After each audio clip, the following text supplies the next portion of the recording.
The stagecoach lurched to a stop, and Cordelia Vance tasted blood.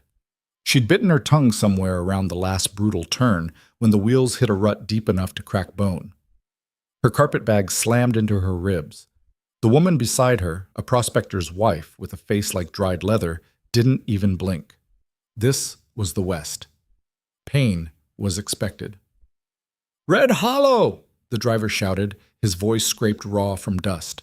Cordelia pressed her face to the window. What she saw didn't match the letters. The town sprawled across a valley like something half-built and half-abandoned.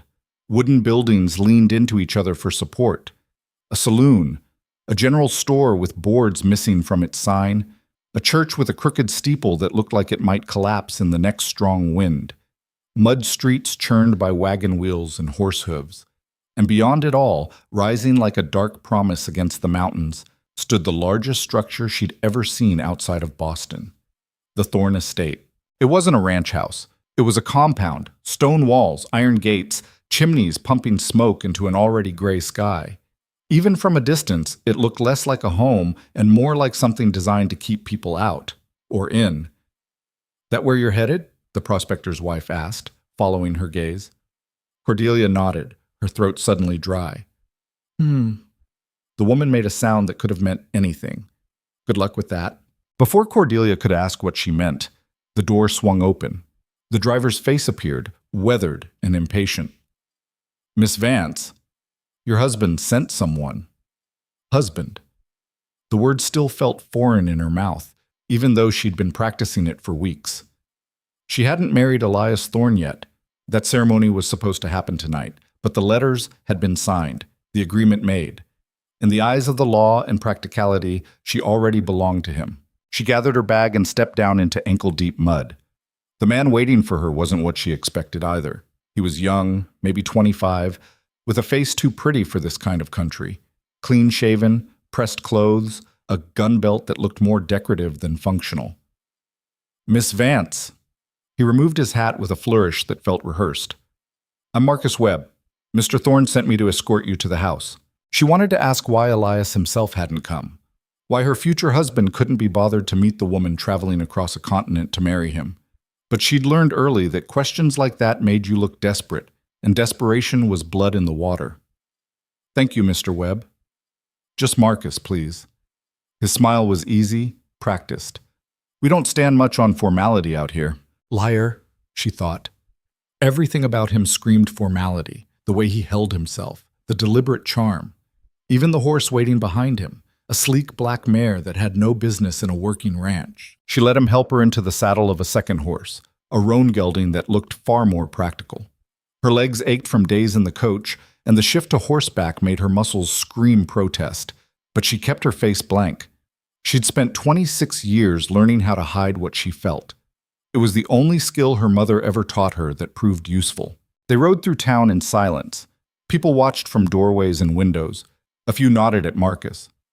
None of them looked at her directly, but she felt their attention like fingers on her spine, measuring, judging, wondering how long she'd last.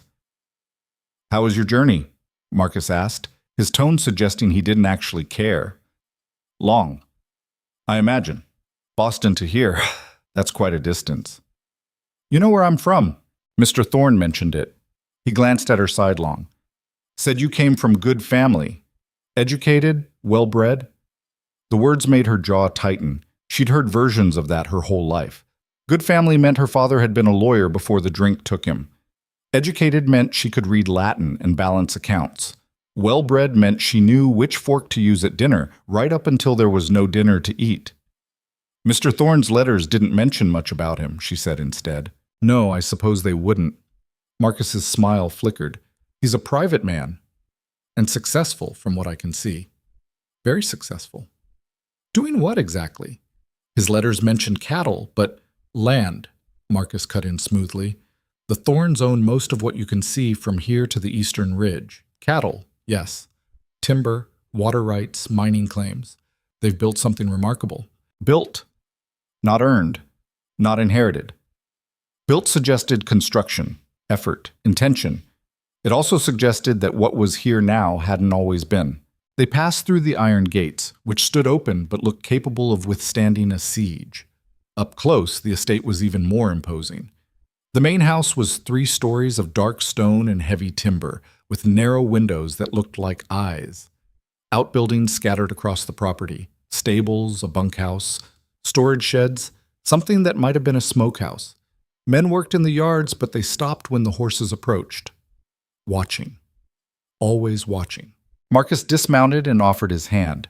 She took it, letting him help her down, and immediately felt the wrongness of the place settle over her like a wet coat. Too quiet. That was the first thing. A property this size should have been loud with work. Hammers, saws, animals, voices.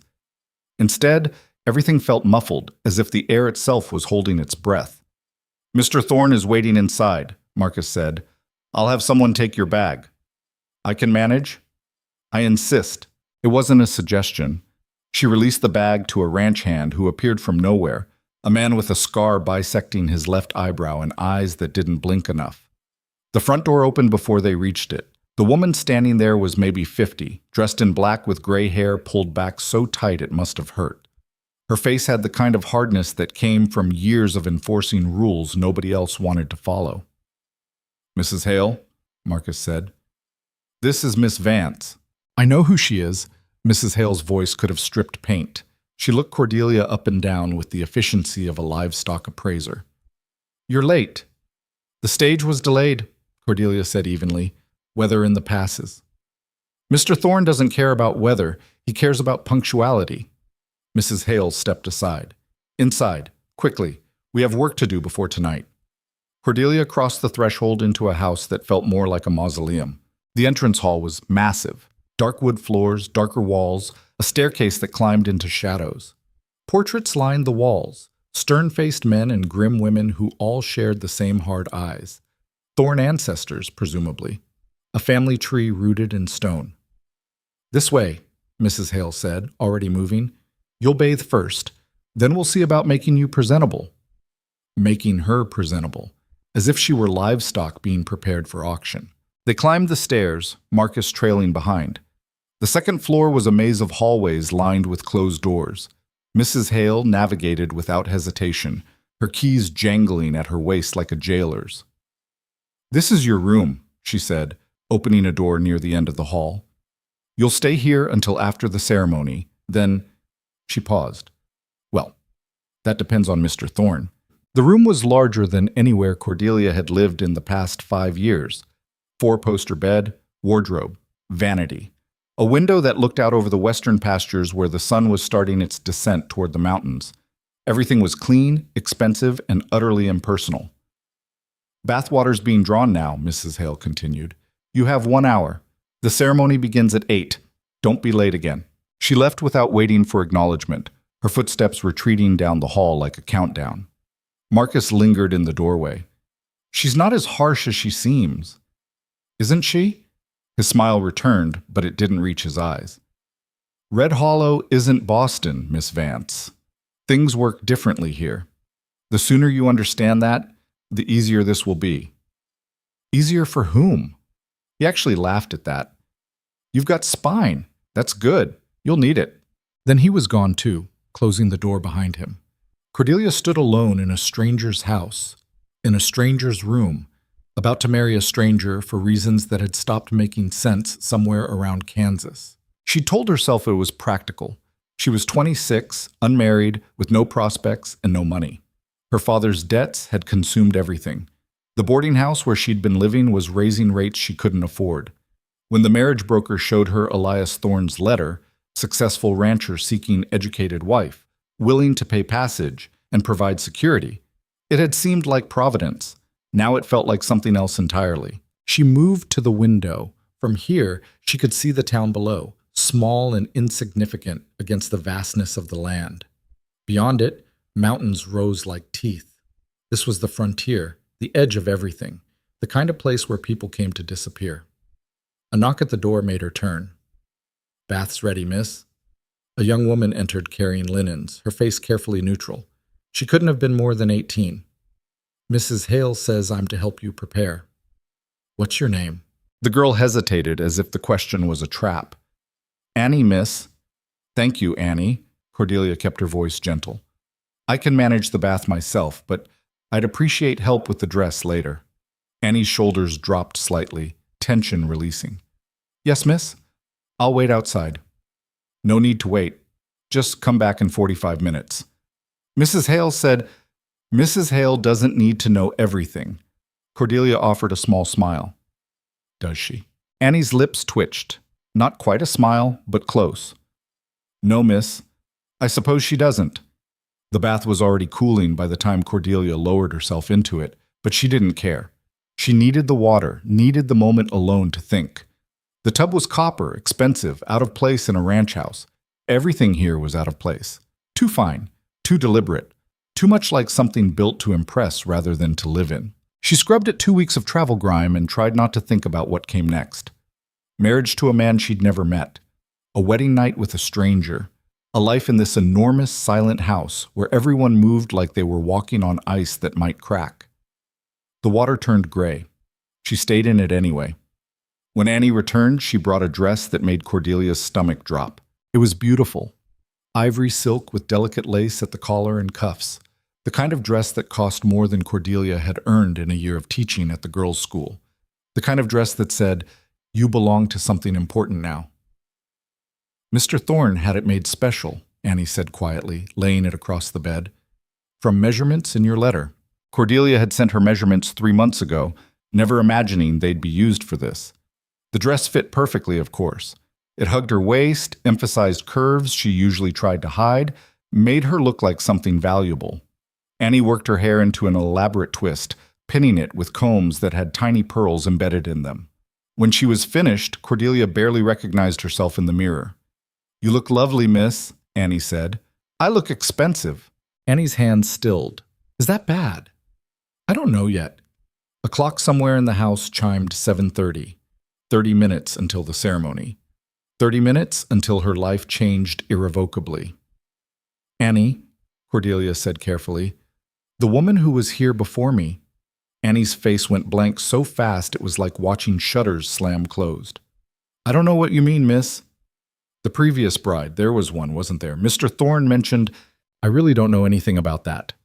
Annie gathered up the discarded travel clothes too quickly, fumbling them. Mrs. Hale will be here soon to take you downstairs. Best be ready. She fled before Cordelia could press further. So there had been someone else. And whatever happened to her, it was bad enough that even the servants wouldn't speak of it. Mrs. Hale arrived exactly at 8, her face set in lines of permanent disapproval. Come, Mr. Thorne is waiting. They descended the stairs into what looked like controlled chaos. The main hall had been transformed, candles everywhere, their light making the shadows dance.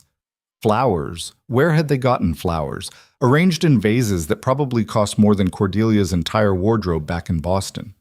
And people, maybe 30 of them, all dressed in their finest, all watching the staircase with expressions ranging from curiosity to something that looked uncomfortably like pity. At the far end of the hall, beneath a massive portrait of a man who looked like he'd murdered his way to prosperity, stood Elias Thorne. He was nothing like his letters suggested. The correspondence had painted a picture of a hard-working rancher, maybe rough around the edges, probably weathered by sun and work. The man waiting for her looked like he'd never touched a rope or branded a cow in his life. He was tall, broad-shouldered, with dark hair and darker eyes, handsome in a way that was almost aggressive, well-dressed in a suit that probably came from San Francisco or even further, and young. He couldn't have been more than 35, but it was his expression that made her falter on the stairs. He wasn't looking at her like a groom seeing his bride. He was looking at her like a man checking a horse for defects before purchase. Mrs. Hale's hand on her elbow kept her moving forward, one step, another. The room had gone silent, all those eyes tracking her progress. She kept her spine straight, her chin up, her face composed. Whatever they saw when they looked at her, she wouldn't give them weakness. The minister was elderly, with a Bible so worn the leather was coming apart in his hands. He nodded at Cordelia with something that might have been sympathy, then began speaking in a voice that had presided over too many burials. Dearly beloved, we are gathered here. The words washed over her like water. She heard them without processing them, her entire focus on the man standing beside her. Elias hadn't spoken yet, hadn't acknowledged her directly. He stared straight ahead, his jaw tight, as if this whole ceremony was something to be endured rather than celebrated. "Do you, Elias Thorne, take this woman?" "I do." Flat, emotionless. The same tone someone might use to confirm a business transaction. "And do you, Cordelia Vance, take this man?" This was it. The moment everything changed. She could say no, could turn and walk out of this house, this town, this life. Could face poverty and uncertainty and hunger, but at least face it on her own terms. She looked at Elias, really looked at him, and saw something flicker in his eyes. Not love, not even warmth, but something like resignation, as if he was trapped in this too. "I do," she heard herself say. The minister pronounced them married. No kiss, no celebration, just a curt nod from Elias, and then he was turning away, addressing the room. "Thank you all for coming. Drinks are in the dining room." That was it. Her wedding. Less ceremony than a livestock sale. The crowd began to disperse, moving toward food and alcohol with the enthusiasm of people grateful to have something else to do. Cordelia stood frozen until Elias's hand closed around her elbow. "We need to talk," he said quietly. "Upstairs, now." Warning bells screamed in her head. "The guests can wait." His grip tightened, not painful, but insistent. "Please." That last word, soft and urgent, made her follow. They climbed the stairs, leaving behind the murmur of confused guests. He led her past her room, past several closed doors, to what must have been his study. He opened it, gestured her inside, then locked the door behind them. The room was pure function. Desk, maps on the walls, filing cabinets, a gun cabinet in the corner with enough weapons to outfit a small militia. "I need you to listen very carefully," Elias said, moving to the window and pulling the curtain aside. "And I need you not to panic. You're making that difficult. There are men outside." He pointed. "See them? 3 on the ridge, 2 more by the eastern fence. They've been there since morning." She looked where he indicated. In the fading light, she could just make out shapes that might have been riders. "Who are they?" "Calder Rourke's men." "And who is my enemy?" Elias let the curtain drop and turned to face her. "Your arrival accelerated things. They've been waiting for this." "For what? A wedding? For me to have something they can use against me." His expression was grim. "A wife changes the mathematics of violence, Miss Vance. A man alone can take risks. A man with a wife has vulnerabilities." The room felt suddenly smaller. "You're saying I'm a target." "I'm saying you became one the moment you agreed to marry me." Rage cut through her fear like a blade. "You knew this. Before you sent those letters, before you offered marriage, you knew I'd be in danger." "Yes, at least he didn't lie." "Then why?" "Because I needed you here." He moved to the desk, pulled out a drawer, and extracted a leather folder. "And because you needed a way out of Boston. Don't pretend that marriage broker found you by accident. I paid him to look for someone specific, educated, desperate enough to come west, smart enough to be useful." "Useful for what?" He opened the folder and spread its contents across the desk. Papers, maps, photographs, what looked like land deeds and legal documents. "Calder Rourke has been trying to destroy my family for 15 years, Elias said. "He claims my father stole land from his father, started a range war that killed a dozen men, and he's not entirely wrong." Cordelia looked at the papers without touching them. "So give him the land." "It's not about land anymore, it's about blood." Elias's voice carried the weight of old exhaustion. "My father did things, terrible things, to build this empire. Rourke wants restitution. Wants me ruined, broken, preferably dead. And he's been systematically dismantling everything I have, driving off my workers, sabotaging my herds, buying out my debts, turning the town against me. And somehow I'm supposed to help with this? You're supposed to give me legitimacy." He met her eyes. A married man looks stable, settled, less like a dynasty ending and more like one beginning. That matters to banks, to investors, to the territorial government. Your presence here makes me look less like what I am. Which is?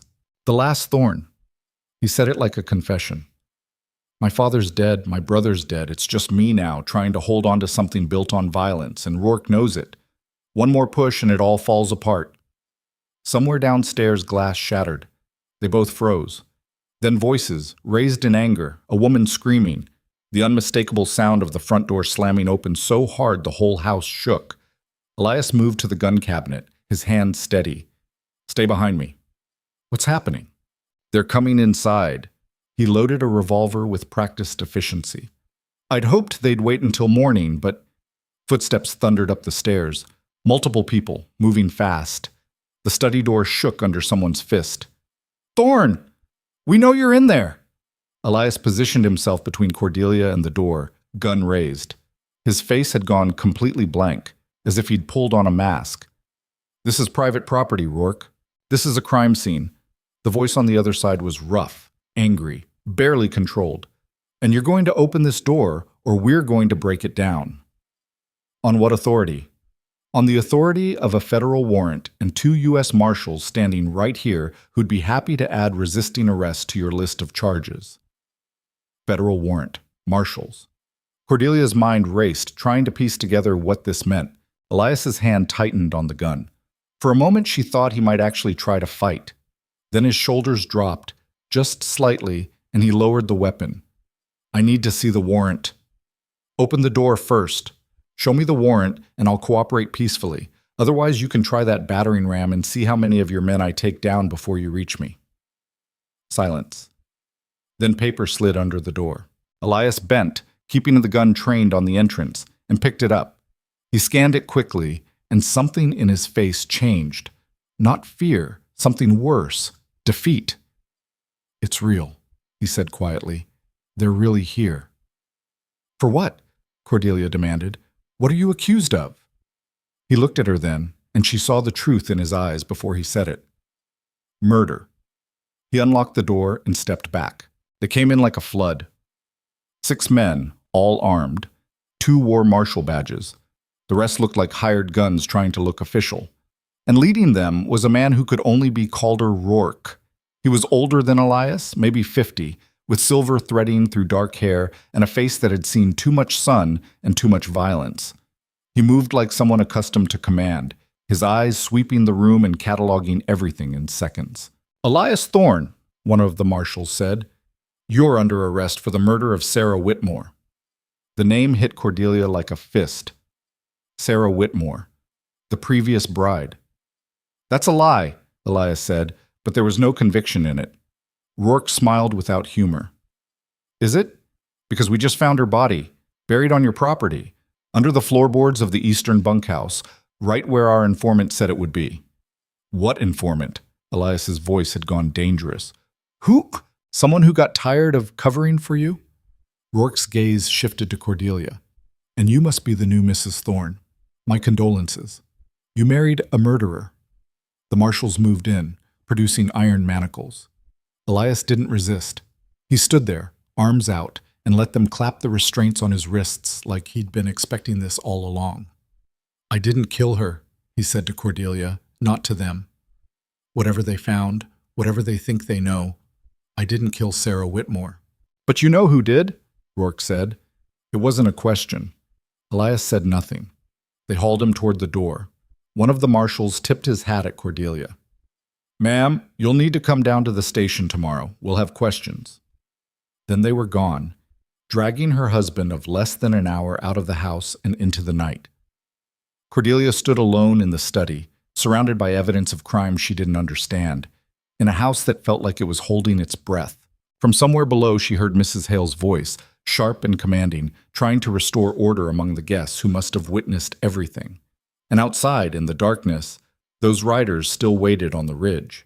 She moved to the window. Her reflection stared back at her.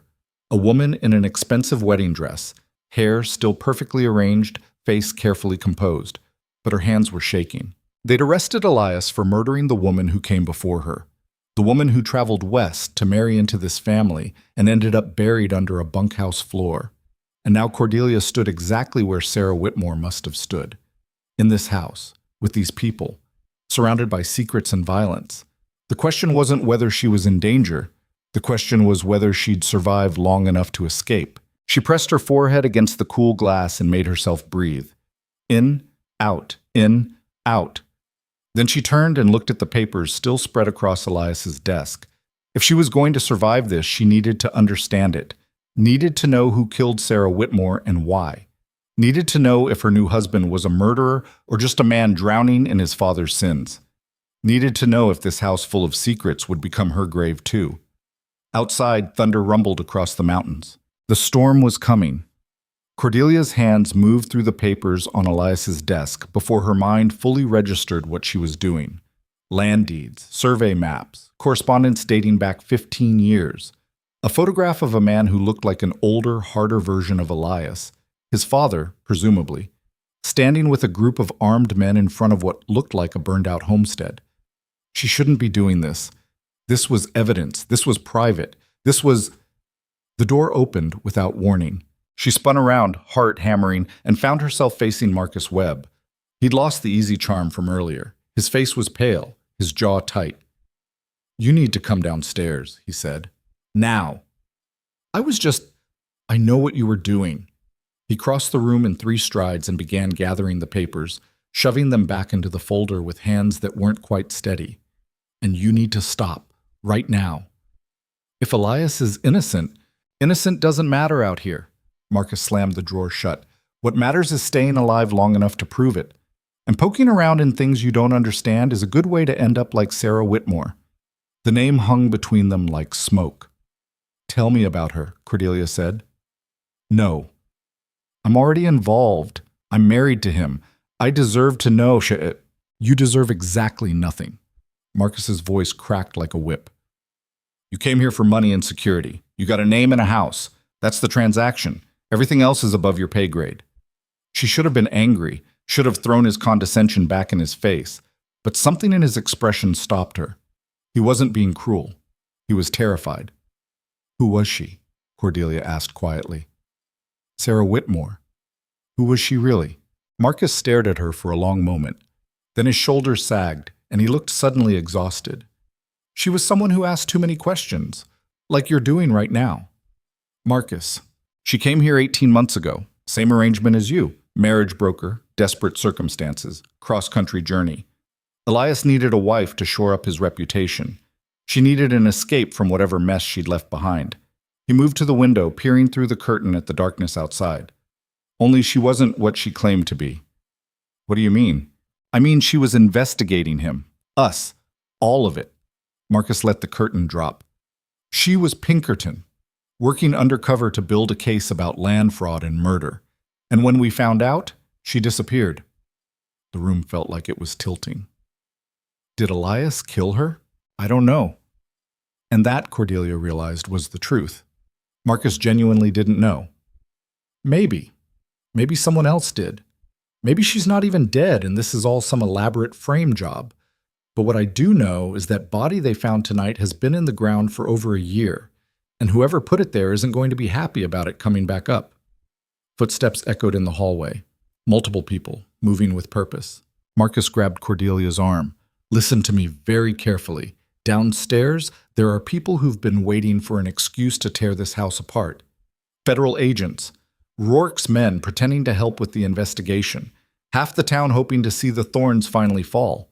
You go down there looking scared or guilty, and they will eat you alive." "I am scared." "Then lie better." He steered her toward the door. "You're the grieving bride whose husband was just arrested on her wedding night. You're confused. You're overwhelmed. You know nothing about anything. Can you do that?" She'd been doing it her whole life. They descended the stairs into chaos. The main hall had transformed from a wedding venue into something that looked like the aftermath of a riot. Candles knocked over, flowers trampled. The guests had mostly fled, but those who remained clustered in nervous groups, their voices a low buzz of speculation and barely concealed excitement. Mrs. Hale stood near the entrance like a general surveying a battlefield, barking orders at the remaining staff. When she saw Cordelia, her expression flickered, something that might have been concern, quickly buried. "Mrs. Thorne." The title felt wrong in her mouth. "You should retire to your room. This is no place for—" "This is exactly the place for me." Cordelia kept her voice level. This is my home now. These are my guests. Your guests are vultures. Mrs. Hale's voice dropped. And you're bleeding. Two men in suits approached before Cordelia could respond. Federal agents, based on their bearing and the badges they carried. The older one had gray threading through his hair and eyes that had seen too much. The younger looked barely old enough to shave. Mrs. Thorne, the older agent said, I'm Agent Harrison. This is Agent Cole. We need to ask you some questions. My husband was just arrested. I think I'm entitled to some answers first. Harrison's eyebrows rose slightly. Not many people pushed back, apparently. Fair enough. What would you like to know? Why you think he killed someone he claims he never met? We don't think, ma'am. We have evidence. A body buried on his property. Forensic analysis placing time of death around 18 months ago. Testimony from multiple witnesses placing the deceased on this property days before she vanished. Testimony from whom? I'm not at liberty to... Testimony from Calder Rourke and his people? Cordelia pressed. From men who've been trying to destroy my husband's family for years? That's your evidence? Agent Cole stepped forward, his youth making him eager. We also have financial records showing your husband made large cash withdrawals around the time of the disappearance. Hotel records placing him in Denver when he claimed to be here, and a witness who saw him arguing with Miss Whitmore the night she died. Who's the witness? Someone from inside this house. Harrison's expression remained neutral. Someone who finally decided that protecting a murderer wasn't worth the weight on their conscience.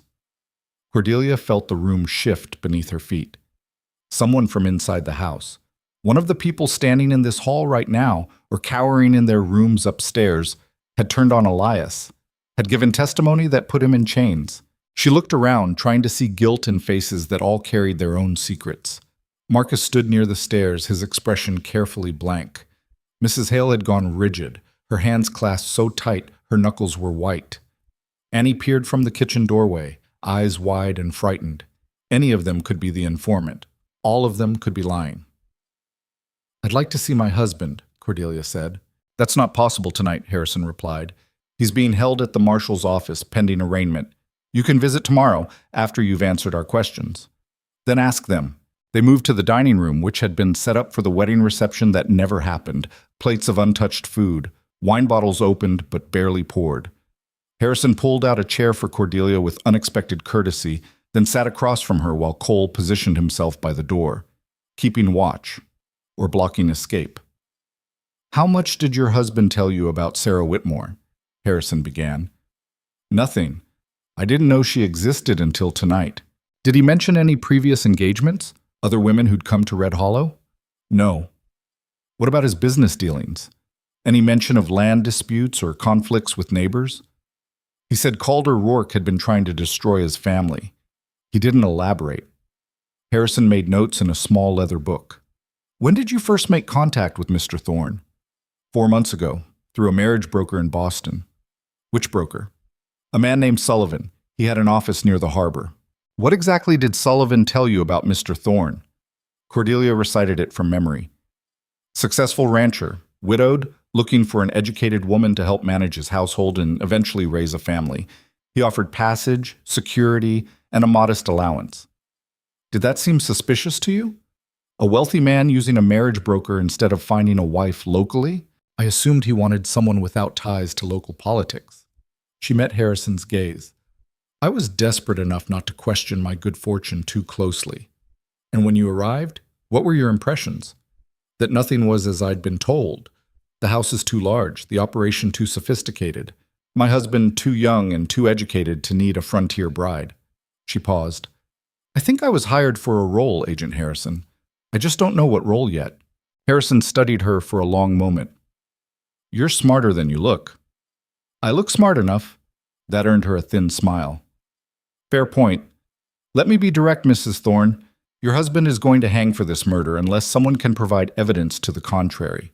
Right now, everything points to him. The body was found on his property. The victim was his fiancée. The timeline matches. And we have an eyewitness. An eyewitness who's remained silent for 18 months, Cordelia pointed out. That doesn't strike you as convenient? It strikes me as scared. People don't inform on powerful men unless they absolutely have to. Or unless they're being paid to lie. Cole shifted uncomfortably by the door. Harrison's expression didn't change. Are you accusing Calder Rourke of fabricating evidence? I'm saying I've been in Red Hollow for less than 6 hours, and even I can see this town runs on old grudges and violence. Everyone here has a reason to lie. Including you? Including me, she admitted. I'm a woman with no money, no family, and no options who just married a man accused of murder. My motivations should be obvious. And what are those motivations, Mrs. Thorne? Survival. She said it without shame. Same as everyone else. Harrison closed his notebook. You can see your husband tomorrow at 10. Don't leave town. We'll have more questions. They left her sitting in a room full of wedding food that no one would eat. She could hear voices in other parts of the house. Staff cleaning up, agents conducting searches, the low murmur of people processing disaster. Through the window, she watched torches bobbing in the darkness as Rourke's men combed the property for additional evidence. The door opened. She tensed, expecting Harrison or Marcus or Mrs. Hale. Instead, Calder Rourke himself walked in. He moved with the confidence of someone who owned the space around him. Up close, he was more imposing than she'd realized. Tall, broad across the shoulders, with scars on his hands that spoke of work and violence in equal measure. Mrs. Thorne, he pulled out a chair and sat without asking permission. Hell of a wedding night. Get out of this house. Can't do that. Federal agents asked me to stick around in case they need local expertise. His smile didn't reach his eyes. Besides, I wanted to meet you. See what kind of woman agrees to marry Elias Thorne. A desperate one. We've established that. Desperate and smart. Dangerous combination. He leaned back, studying her. You really didn't know about Sarah? No. But you believe he didn't kill her? It wasn't a question, but Cordelia answered anyway. I don't know what I believe yet. Honest answer. I appreciate that. Rourke pulled something from his jacket. A photograph, creased and faded. He slid it across the table. That's Sarah Whitmore. Took it myself about 2 weeks before she vanished. Cordelia looked at the image. A woman in her early 30s, dark hair, strong features, standing in front of the general store with a half smile that suggested she was uncomfortable being photographed. She wore a simple dress and carried herself with a stiffness that Cordelia recognized, someone trying to look like they belonged while feeling completely out of place. She looks like me, Cordelia said quietly. Same type, yeah. Educated, Eastern, refined enough to play the part of a rancher's wife, but hard enough to survive out here. Rourke took the photo back. Elias has a pattern. He looks for women who need rescue, makes them grateful, makes them dependent, makes them easy to control. Is that what happened to her? He tried to control her? Tried and failed. Sarah didn't control well. Rourke's voice carried grudging respect. She started asking questions about land deeds, about families that had been driven off their property, about disappearances and fires and cattle poisonings. She was building a case. Against Elias? Against the whole Thorne operation. Old man Thorne built this empire by stealing land and killing anyone who protested. Elias inherited that legacy. He leaned forward. I tried to warn Sarah, told her she was in over her head. She didn't listen, and 3 weeks later she was gone. If you knew she was in danger, why didn't you help her? I tried. She didn't trust me either. Bitterness crept into his voice. My family and the Thornes have been killing each other for 2 generations. Nobody in Red Hollow trusts a Rourke any more than they trust a Thorne. Cordelia pushed the photograph back across the table. Why are you telling me this? Because you're next. He said it flatly, without drama. Whatever role Elias hired you to play, it ends the same way Sarah's did. You get too curious, you learn too much, and you become a liability. I'm his wife. That gives me legal protection. Sarah was his fiancée. Didn't help her much. Rourke stood. I'm offering you a way out. Testify against him. Tell the court everything you've seen and heard tonight. Help us put together a case that sticks. In exchange, I'll make sure you're protected. Give you money to get back east. Set you up somewhere safe. You want me to betray a man I married 6 hours ago. I want you to survive longer than 6 weeks. He moved toward the door, then paused. Sarah tried to do this alone. Tried to be the hero who brought down the corrupt empire. Now she's in a grave and nothing's changed. Don't make the same mistake. He left before she could respond. Cordelia sat alone, surrounded by the debris of a wedding that felt like it happened in another lifetime. Her hands were shaking again. She clasped them together in her lap, trying to steady herself through breath and will. The door opened for the third time. Annie slipped in, carrying a tray with tea and something that looked like bread. "Mrs. Hale said you should eat," the girl said quietly, setting the tray down. "It's been a long day." "That's an understatement." Annie hovered uncertainly. "Is there anything else you need, ma'am?" "The truth." Cordelia looked up at her. "Did you know Sarah Whitmore?" The girl's face went carefully blank. "I should get back to—" "Please." Cordelia softened her voice. "I'm not trying to trap you. I just need to understand what I'm dealing with." Annie glanced at the door, weighing risks. Then she sat down across from Cordelia with the resigned air of someone tired of keeping secrets. "I knew her," she said finally. "Not well. She kept to herself mostly, but she was kind. Always said thank you. Never treated us like we were invisible." Her voice dropped. "Not like the Thorns." "What happened to her?" "I don't know. One day she was here, the next she wasn't. Mr. Thorne, Elias, he said she'd changed her mind about the marriage and gone back east. But her things were still in her room, all her clothes, her books, even her traveling papers." Annie twisted her hands together. "People don't leave without their traveling papers." "Did she seem frightened before she disappeared?" "She seemed determined, like she was figuring something out." Annie's eyes went distant with memory. "I saw her in the study once, looking through old family documents. Mr. Marcus caught her, and there was an argument. I couldn't hear what they said, but she looked angry, told him he was just as guilty as the rest of them." "Marcus knew she was investigating?" "Everyone knew. We're not stupid." Bitterness crept into Annie's voice. "We see things, hear things, but we keep our mouths shut because that's how you stay employed. That's how you stay alive." "But someone talked to the federal agents, someone from inside the house."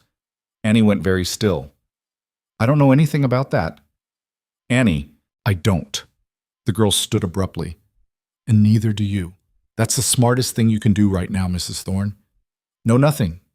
See nothing. Be the confused bride who just wanted a fresh start." She headed for the door, then stopped. "Sarah tried to save people, tried to expose the truth and fix what was broken, and it got her killed. Don't make the same mistake." It was the second time someone had told her that tonight. The advice was starting to feel like a threat. Cordelia forced herself to eat the bread, though it tasted like sawdust in her mouth. She drank the tea, grateful for the warmth, if nothing else. Through the window, she watched the lights finally start to dim across the property. Rourke's men leaving, the federal agents packing up their initial sweep, the house settling into an exhausted silence.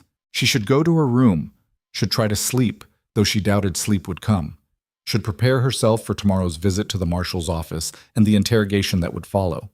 Instead, she climbed the stairs to Elias's study. The door was unlocked. Harrison's people had already been through it. She could tell from the way things had been moved and replaced, the slight disorder in spaces that had probably been meticulously organized. They'd taken some documents, but not all of them. Either they'd found what they needed, or they planned to come back. She lit the oil lamp on the desk and went through the remaining papers more carefully this time. Land deeds going back 40 years, most of them transfers from names she didn't recognize to Thorne ownership. Survey maps with sections marked in red. Correspondence between Elias's father and various territorial officials, discussing settlement opportunities in language that sounded official but felt predatory. Then she found the letters. They were bundled together with string, hidden in the back of a drawer beneath a false bottom she discovered by accident when the drawer stuck. 23 letters, all from Sarah Whitmore, all addressed to someone named Catherine Whitmore in Chicago. Cordelia untied the string with trembling fingers and began to read. The first letters were mundane, Sarah describing her journey west, her first impressions of Red Hollow, the awkwardness of meeting Elias for the first time. They could have been Cordelia's own letters if she'd had anyone to write to. But then the tone shifted. "Catherine, something isn't right here. The land records don't match the official surveys. Families that supposedly sold their property willingly have death certificates dated before the sales went through. I found a file in Thorne Sr.'s office. He kept meticulous records of what he called acquisitions. These weren't purchases, they were thefts. Murder documented like business transactions." 3 letters later. Elias knows I've been looking into his family history. He confronted me tonight, told me to stop asking questions. But here's the thing. I don't think he's the monster his father was. I think he's trapped by what he inherited. He actually seemed relieved when I pushed back, like he wanted someone to finally call him on all of this. Another letter, dated 2 days before Sarah disappeared. I've made contact with federal investigators. They're building a case, but they need proof. I'm going to get it. The evidence is here somewhere. I just need to find where Thorne Sr. hid it. Marcus is getting suspicious. Mrs. Hale watches me constantly. But I'm close, Catherine. So close to exposing the whole rotten foundation this empire is built on. The final letter was never sent. It sat unsealed, dated the day Sarah vanished. Catherine, if you're reading this, something has gone wrong. The documents I need are in the vault behind the portrait in the main hall. I've seen Thorne Sr.'s ghost walk into that wall 12 times in the past week. Only it's not a ghost. It's Marcus using a concealed passage. Tonight I'm going to follow him. I'm going to get proof of everything. And if I don't make it back, tell the authorities to look in the... The letter ended mid-sentence. Cordelia sat back, her mind racing. A concealed passage, a vault, documents that proved the full extent of Thorne crimes. And Sarah Whitmore had died trying to reach them. She looked at the clock. Nearly midnight. The house was silent except for the usual settling sounds of old timber and stone. Everyone would be asleep, or at least in their rooms, exhausted from the chaos of the evening. This was probably the stupidest thing she could do. She took the lamp and went downstairs anyway. The main hall was empty, lit only by a few candles that Mrs. Hale's staff had left burning. The portrait Sarah mentioned dominated the far wall. Thorne Sr., rendered in oils with a rifle across his lap, and his land stretched out behind him like a conquered kingdom. Up close, the painting was even more unsettling. The artist had captured something predatory in the old man's eyes, a hunger that wealth hadn't satisfied. Cordelia examined this frame, looking for hinges or releases. Nothing obvious. She ran her hands along the edges, feeling for catches or buttons. The wall seemed solid. Then she remembered. Marcus using the passage, walking into it like he belonged there. She stepped back and looked at the floor. There, barely visible in the lamplight, were scuff marks. Repeated foot traffic in front of one specific section of the portrait. She pressed against the wall at that point. Nothing. Pressed harder, still nothing. Then she pushed upward, and something clicked. The portrait swung inward on silent hinges, revealing a narrow passage that led into darkness. Cordelia hesitated. Every instinct screamed at her to close the door, go to her room, pretend she'd never seen this. Sarah Whitmore had gone into a passage like this and never come back out. But Sarah had been alone, and she'd been trying to be a hero. Cordelia wasn't interested in heroism.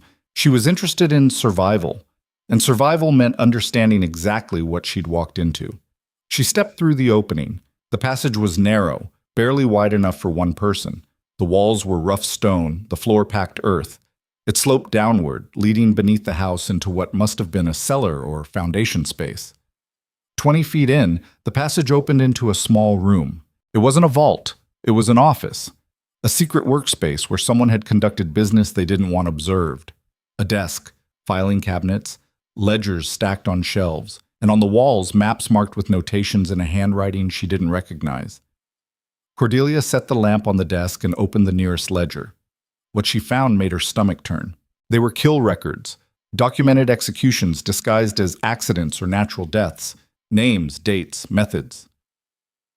James Hendricks, trampled by horse, August 1851. Maria Gonzalez, accidental drowning, March 1853. The Kowalski family, house fire, December 1855. Dozens of them. Hundreds, going back decades. The Thorne Empire hadn't been built on hard work and shrewd business. It had been built on systematic murder. She heard the footsteps too late. Marcus Webb stood in the passage entrance, blocking her escape. He held a pistol, but he didn't look angry. He looked sad. "I really hoped you'd be smarter than this," he said quietly. Cordelia's hand went to the desk drawer, searching for a weapon. Marcus didn't move to stop her. There was nothing inside anyway. "How long have you known?" she asked, keeping her voice steady. "About the passage?" "Always. I grew up in this house."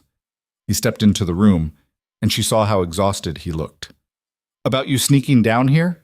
Since you left your room, Mrs. Hale and I take shifts. Someone's always watching. Are you going to kill me? That depends. He lowered the gun slightly, but didn't put it away. What are you planning to do with what you found? I don't know yet. Honest answer, that's good. He moved to the filing cabinet, pulled out a folder, and tossed it onto the desk. This is what Sarah was looking for when she died. Proof that could bring down not just the Thorns, but half the territorial government, judges, marshals, politicians, everyone who benefited from looking the other way while Old Man Thorn built his kingdom. Cordelia opened the folder. Inside were documents that would indeed shatter Red Hollow's entire power structure. Bribery records, forged deeds, witness statements that had been suppressed, and photographs of bodies that official reports claimed had died from natural causes. Why are you showing me this? She asked. Because you have a choice to make. Same choice Sarah faced. Marcus sat on the edge of the desk, the gun now resting in his lap but still accessible. You can try to be the hero, take these documents to Harrison and his people. Watch as everyone involved gets arrested and tried and probably hanged, including Elias. He said he didn't kill her. He didn't. I did. The words hung in the air like gun smoke. Cordelia's hands tightened on the folder. You murdered Sarah Whitmore. I executed a Pinkerton agent who was going to destroy everything my family spent 3 generations building. Marcus's voice was flat, emotionless. She wouldn't stop, wouldn't listen to reason, wouldn't take money to go away quietly. So I did what had to be done. And Elias knows? Elias suspects. He's not stupid, but he doesn't have proof, and I've never confirmed it. Marcus finally met her eyes. He's a good man trapped in a bad legacy. He didn't ask for any of this, didn't want the violence or the blood money, but it's what he inherited, and he's trying to manage it as best he can. By marrying women who can give him legitimacy while you murder anyone who gets too close to the truth, by trying to transition this operation into something legal before everything collapses. Anger crept into Marcus's voice for the first time. You think Elias wanted you here? He fought it. But the debts are crushing us. Rourke's been systematically destroying our business. We needed investment, and investors don't back unmarried men running frontier operations built on their father's reputation. We needed stability, respectability, a wife who could play the part while we tried to dig ourselves out. And when I got too curious, what then? Then I'd have done what I'm doing right now, given you a choice. He gestured at the documents. Take these to the authorities and watch everyone burn, including yourself. You're married to Elias. His crimes become your crimes in the eyes of the law. At best, you're left destitute. At worst, you're tried as an accessory. Or you help us survive this. The federal case against Elias is built on circumstantial evidence and Rourke's testimony. Without a body in good condition, without clear proof of Elias's direct involvement, it falls apart. Harrison knows that. That's why he's pressuring you to testify. You want me to lie for you? I want you to stick to your original role. Be the confused bride who knows nothing. Let Elias's lawyers do their job. And when this all blows over, if it blows over, help us turn this operation legitimate. Use that education you're so proud of, those accounting skills, that sharp mind. Help us build something that doesn't require killing to maintain. Cordelia looked at the documents in her hands. Evidence of decades of crimes. Proof that could bring justice for Sarah Whitmore and dozens of others whose deaths had been covered up, and it would destroy her in the process. What happened to her body? She asked quietly. Sarah, what did you do with her? Marcus's jaw tightened.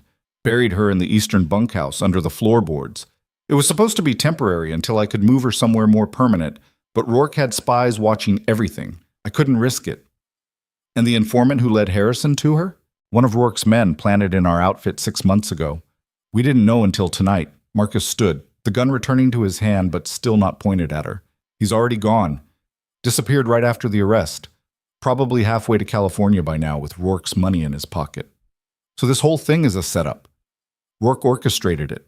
Rourke created the opportunity. I handed him the ammunition when I killed Sarah. For the first time, something that might have been regret flickered across Marcus's face. I'm not asking for forgiveness. I'm offering you survival. Take these documents, burn them, and play your part. Or take them to Harrison and watch everyone fall, yourself included. He left the gun on the desk, a deliberate gesture, and walked toward the passage. One more thing, he said from the entrance. Whatever you decide, do it fast. Harrison's coming back tomorrow with a full team. They're going to tear this house apart. If they find this room, if they find those ledgers, it's over for all of us. Then he was gone, his footsteps fading up the passage. Cordelia stood alone in a room full of ghosts. She looked at the documents, looked at the ledgers, looked at the evidence of systematic evil that could bring down an empire. Sarah Whitmore had died trying to expose this, died believing that truth and justice mattered more than survival. And where had it gotten her? Buried under floorboards for 18 months, her investigation incomplete, her sacrifice meaningless. Cordelia gathered up the most damning documents, the ones that directly implicated current officials, the ones with clear evidence of murder and fraud. She left the older ledgers, the historical records that documented crimes beyond prosecution. Then she climbed back up the passage, sealed the portrait behind her, and went to her room. She didn't sleep. She sat at the window watching the sunrise over Red Hollow, holding documents that could destroy her husband and everyone associated with him, including herself. At 9:30, Mrs. Hale knocked on her door. "The carriage is ready to take you to town. Agent Harrison is expecting you." Cordelia looked at the woman who'd been nothing but hostile since her arrival. "Did you know about Sarah?" Mrs. Hale's expression didn't flicker. "I knew she was going to get herself killed. Tried to warn her, same as I'm trying to warn you." She stepped into the room, closing the door behind her. "I've worked for the Thorns for 30 years. Watched them build this empire on blood and lies, but I've also watched them employ half this county, feed families, keep this town alive when everywhere else around here died off. It's not simple. It's never simple. Marcus killed her." "I know. And you've said nothing." "I've said plenty. Just not to the people you think I should." Mrs. Hale moved to the window, looking out at the same sunrise. "There's a difference between justice and revenge, Mrs. Thorne. Harrison and his people, they're not here for justice. They're here because someone in Washington wants territorial land opened up for railroad development, and the Thorns are in the way. Sarah Whitmore was a tool. You're a tool. We're all tools in someone else's game. That's a convenient philosophy for someone covering up murder. It's a realistic philosophy for someone trying to survive in a place where the law is whatever the powerful say it is." Mrs. Hale turned to face her. "You can hand over whatever you found last night. Watch this house burn. Then watch as Rourke and his people take over everything, and nothing actually changes except the name on the deed. Or you can be smart. Everyone keeps telling me to be smart. No one's telling me what that means. It means understanding that you can't save everyone, can't fix everything, can't make the past better." Mrs. Hale's voice softened slightly. "But maybe you can make the future less terrible, if you survive long enough to see it." The carriage ride into town was silent. Cordelia rode alone except for the driver, a man who'd apparently been paid to have neither opinions nor conversation. She used the time to rehearse what she'd say, what she'd reveal, what she'd hide. The marshal's office was a low stone building that looked more like a fortress than a place of law. Inside, it smelled of old sweat and desperation. Agent Harrison waited in what passed for an interrogation room, a windowless space with a table, 3 chairs, and walls that had probably witnessed more confessions than trials. "Mrs. Thorne?" He gestured to a seat. "Thank you for coming." "Did I have a choice?" "Not really." He sat across from her, that same leather notebook open in front of him. "I'll be direct. We need your testimony to make this case stick. Physical evidence is good. Eyewitness testimony is better. But a wife's statement carries weight that other testimony doesn't. Because wives don't lie about their husbands? Because juries believe wives are too afraid to lie." He leaned back. "You spent time in that house last night. You've had access to Elias's private spaces, his papers, his secrets. What did you find?" This was the moment, the choice Marcus had described, the decision Sarah Whitmore had made that led to her death. Cordelia pulled the documents from her bag and placed them on the table. Harrison's eyes widened, then narrowed. He picked them up carefully, scanning the pages with the intensity of someone who knew exactly what they were looking at. "Where did you get these?" he asked quietly. From my husband's study. They were in his desk. These implicate federal judges, U.S. Marshals, the territorial governor himself. Harrison looked up at her. Do you understand what this means? It means the corruption goes deeper than one family. It means you've made yourself extremely valuable and extremely vulnerable. He gathered the documents carefully. These change everything, but they also make you a target. Rourke will want you silent. The officials named here will want you dead, and your husband's people will see you as a traitor. I'm already all of those things. True. Harrison stood, moving to the door and calling for Agent Cole. We need to move you to protective custody. Immediately. You can't go back to that house. I need to see my husband first. Mrs. Thorne, you want my continued cooperation? I need to see Elias, alone. 10 minutes. Harrison considered this, then nodded. 10 minutes. But Cole stays outside the door. They took her down a narrow hallway to the cells. There were 3 of them, all empty except the one at the end. Elias sat on a cot that looked barely capable of supporting his weight, his wedding suit rumpled and stained. He looked up when the door opened, and something flickered in his expression when he saw her. Not hope, something closer to resignation. Leave us, Cordelia said to Cole. The agent looked at Harrison, who nodded. The door closed, leaving them alone with iron bars between them. You shouldn't be here, Elias said quietly. I'm your wife. This is exactly where I should be. That piece of paper doesn't mean anything. Not anymore.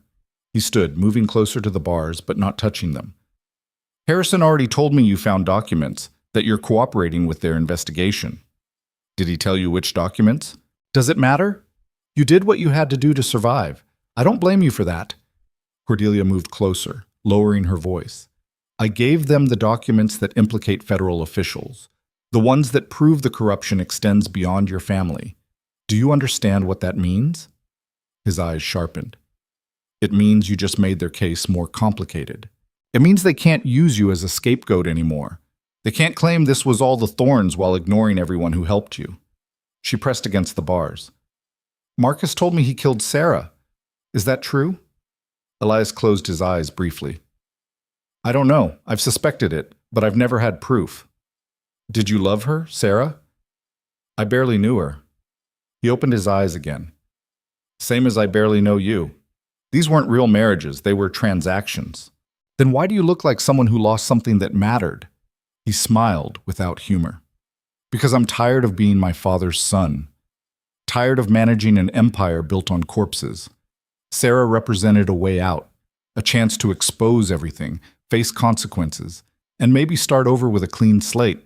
When she disappeared, that chance died with her. It's not dead. Cordelia glanced at the door, making sure they were still alone. I didn't give Harrison everything, the historical ledgers, the full scope of your father's crimes, the evidence that would destroy you completely. I held those back. What I gave them is enough to force a broader investigation that takes pressure off you specifically. Why would you do that? Because I'm not interested in justice. I'm interested in surviving this with enough left over to build something better. She met his gaze. Marcus offered me a choice. Destroy everything or help salvage what can be salvaged. I chose option 3. Which is, destroy the people who deserve it while protecting the people who might actually change. She stepped back from the bars. But I need you to be honest with me. Did you know Marcus killed Sarah when it happened, or did you find out later? I found her room empty, her things still there. Marcus told me she'd run off, but I knew he was lying. Elias's voice dropped. I didn't push. I told myself I couldn't be sure, that maybe she really had left, that it was better not to know. That's cowardice. I know. But it's honest cowardice. I can work with that. Cordelia moved back to the door, then paused. The informant who led Harrison to Sarah's body. Do you know who it was? One of Rourke's plants. Man named Stevens. He's already gone. Marcus said the same thing. Do you believe it? Elias was quiet for a long moment. No. I think the informant is still in that house, still watching, still reporting, and I think when you go back there tonight, you'll be walking into a trap. The door opened. Cole stood there, looking impatient. Time's up. Cordelia held Elias's gaze for another moment.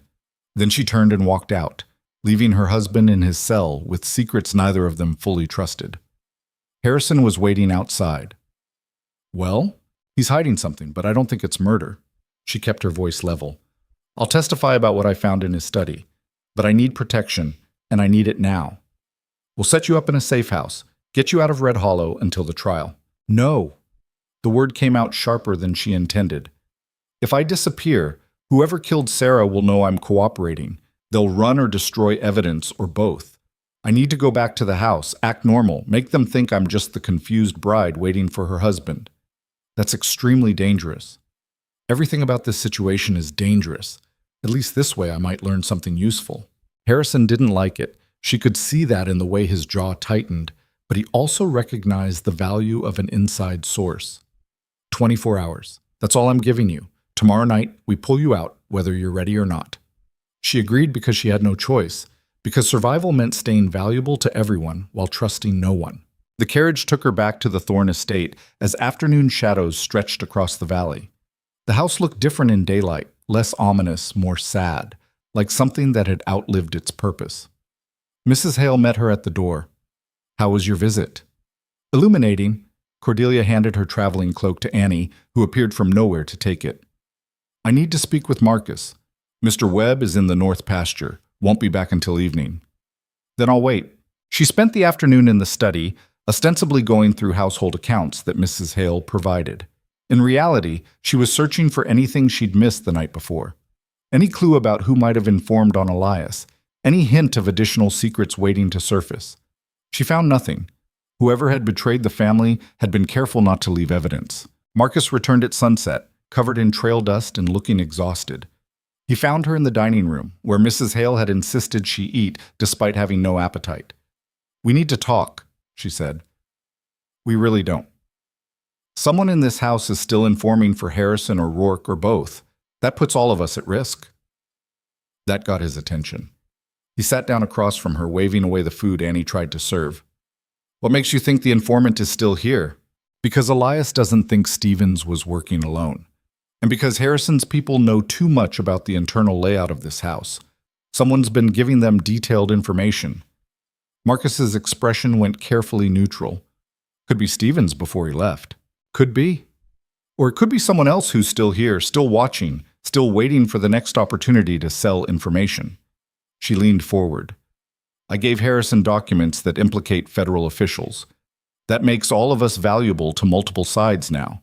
If there's an informant, they're going to report that. And whoever they're reporting to is going to make a move. What kind of move? I don't know. That's why I'm telling you, so we can be ready when it happens. They sat in silence for a moment, the house creaking around them with sounds that could have been wind or footsteps or something worse. You're smarter than I gave you credit for, Marcus said finally. Everyone keeps underestimating me. It's becoming insulting. Good. Let them keep underestimating you. It's kept you alive this long. He left her alone with her barely touched meal and too many thoughts. Night fell hard and fast, the way it did in the mountains. Cordelia retreated to her room, locked the door, and positioned a chair against it for good measure. Through the window, she could see lights moving across the property, ranch hands finishing evening work, or maybe Rourke's spies watching for weakness. She fell asleep in the chair, fully dressed, with one of Elias's guns from the study hidden under her pillow. She woke to the sound of breaking glass and the smell of smoke. The house was on fire. Cordelia grabbed the gun and hit the floor as another window exploded inward, spraying glass across the room. Smoke was already thick in the hallway outside, seeping under the door in gray tendrils that reached for her like fingers. She crawled to the door, touched the handle. Hot, but not scalding. She wrapped her hand in her skirt and turned it slowly. The hallway was a wall of smoke, lit orange from below. Flames were climbing the main staircase, feeding on decades of dry timber and expensive furnishings that had been chosen for beauty, not practicality. Someone was screaming downstairs. A woman's voice, high and panicked. Cordelia dropped low where the air was clearer and moved toward the sound. The smoke burned her lungs with each breath. Her eyes watered so badly she could barely see. She felt her way along the wall, counting doors until she reached the servants' stairs at the back of the house. The narrow stairwell was still relatively clear. She took the steps two at a time, the gun heavy in her hand, useless against fire but necessary for whatever came after. The kitchen was chaos. Annie stood frozen near the stove, her face streaked with soot and tears. Mrs. Hale was trying to organize a bucket line, but there were only 3 other people, ranch hands who'd run in from the bunkhouses, and nowhere near enough water. "Where did it start?" Cordelia shouted over the roar of flames. Mrs. Hale pointed toward the front of the house. "Main hall. Multiple points simultaneously. This wasn't an accident." Of course it wasn't. Someone had decided that if they couldn't control the Thorn Empire, they'd burn it to the ground. "We need to evacuate," Cordelia said. "The whole structure's going to collapse." "There are people upstairs," Annie said, her voice breaking. "Mr. Webb's room is in the east wing. He might not know." "I'll get him." Cordelia turned to Mrs. Hale. "Get everyone out. Don't try to save anything. Just get out." She didn't wait for acknowledgement. She ran back toward the servants' stairs, but the smoke had gotten worse. The stairwell was no longer passable. She'd have to go through the main part of the house. The dining room was untouched so far, but the heat was intense. She could hear timber groaning, walls beginning to buckle under stress they were never designed to handle. The portrait of Thorne Sr. had already caught fire, the old man's face melting into abstract horror. She thought about the secret room behind it, all those ledgers, all that evidence, going up in smoke. Maybe that was the point. The east wing hallway was clear, but not by much. She pounded on Marcus's door. "Marcus, the house is on fire!" No answer. She tried the handle. Locked. She stepped back and kicked it hard just below the lock. Pain shot up her leg, but the door held. She kicked again, throwing all her weight behind it. The frame splintered and the door swung open. Marcus's room was empty. The bed hadn't been slept in. His clothes were still laid out for morning. He'd never come upstairs. Where the hell was he? A crash from below shook the entire house. Part of the main staircase had collapsed, sending up a fresh gout of flames and sparks. The fire had found something particularly flammable, probably the alcohol in Elias's study. Cordelia ran back toward the servants' stairs, hoping the route had cleared. It hadn't. If anything, it was worse. She was trapped on the second floor with fire on all sides and no obvious way down. Then she remembered the passage. She sprinted back to the main hall, dodging burning debris that fell from the ceiling. The portrait was mostly destroyed, but the mechanism should still work. She found the spot where she'd pressed before, now hot enough to blister her palm through her skirt. She pushed upward. Nothing happened. She pushed harder, feeling skin tear. The mechanism clicked. The door swung open. The passage was full of smoke, but it led down, and down meant out. She plunged into the darkness, one hand on the wall to guide her, the other still gripping the gun she'd probably never use. Her foot caught on something soft. She stumbled, went down hard on her knees, reached back to feel what had tripped her. A body. She recoiled, scrambling backward, then forced herself to move forward again, to check. The passage was too dark to see, but her hands found fabric, a jacket, shoulders, a face that was still warm. Marcus Webb. Unconscious or dead, she couldn't tell which. There was a wound on the back of his head, sticky with blood. Someone had hit him, left him here to die in the smoke and fire. Cordelia hooked her arms under his shoulders and pulled. He was heavy, dead weight that didn't help her at all. She got him maybe 5 feet before her arms gave out. She tried again, made it another few feet. The smoke was getting thicker. Her lungs were screaming. Black spots danced at the edges of her vision. She wasn't going to make it, wasn't strong enough to drag him all the way to the bottom. Then hands grabbed her from behind. She nearly screamed before recognizing Mrs. Hale's voice. "I've got his legs! Move!" Between them, they hauled Marcus down the passage. Cordelia had no idea how the older woman had found them, but she wasn't questioning miracles right now. They emerged into the secret office, which was already starting to fill with smoke from above. "There's another exit," Mrs. Hale gasped. "Through the back, old root cellar that opens to the pasture." They dragged Marcus through a door Cordelia hadn't noticed before, down another passage that was even narrower. Her shoulders scraped against stone walls. The air got cooler, damper. And then suddenly they were outside, sprawling onto grass still wet with evening dew. Cordelia gulped clean air like a drowning woman breaking the surface. Behind them, the Thorne mansion burned like a funeral pyre, lighting up the night sky for miles. People had gathered at a safe distance, ranch hands, household staff, a few curious townspeople drawn by the spectacle. No one was trying to fight it anymore. The house was already lost. Annie appeared with blankets. Someone else brought water. Mrs. Hale checked Marcus's pulse and nodded grimly. "He's alive. Barely." "Who hit him?" Cordelia asked, though she already knew the answer didn't matter as much as the question it raised. Who knew he'd be in that passage? Someone who's been watching this house very carefully. Mrs. Hale's face was hard in the firelight. Someone who knew the layout well enough to plan this. Cordelia turned to scan the crowd, looking for faces that showed too much satisfaction, too much calculation. Anyone who looked like they'd just accomplished something instead of lost everything. Her eyes caught on a figure standing apart from the others. Calder Rourke, watching the fire with an expression that wasn't quite triumph, more like grim satisfaction at a job completed. She started walking toward him before she fully decided to. Mrs. Hale caught her arm. Don't. He did this? Probably, but you can't prove it, and confronting him now just makes you a target. I'm already a target. Cordelia pulled free. Everyone keeps telling me to be smart and stay quiet and survive. But Sarah tried that. Marcus tried that. Look where it got them. She crossed the distance to Rourke. Up close, she could smell smoke on him, too. Not the fresh smoke of someone who'd just arrived to watch. The older smoke of someone who'd been near the fire when it started. You did this, she said. Not a question. Rourke didn't deny it. That house was built on stolen land with blood money. It deserved to burn. There were people inside. I made sure everyone got out first. I'm not a murderer, Mrs. Thorne. No, you just destroy people's lives and call it justice. I call it balance. He gestured at the burning mansion.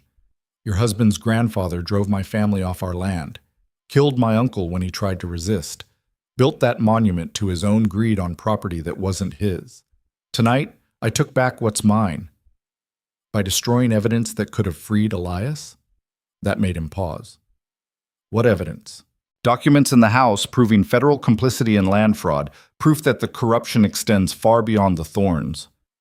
Cordelia watched his face carefully. But you knew that already, didn't you? That's why you burned it. Not for revenge, to protect your own interests. Rourke's expression went flat. You're making dangerous accusations. I'm making observations. You've been just as involved in the territorial corruption as the Thornes. Different side, same game. And when Sarah Whitmore started investigating, you couldn't risk her finding that out. Sarah's death was a tragedy. Sarah's death was convenient for a lot of people, including you.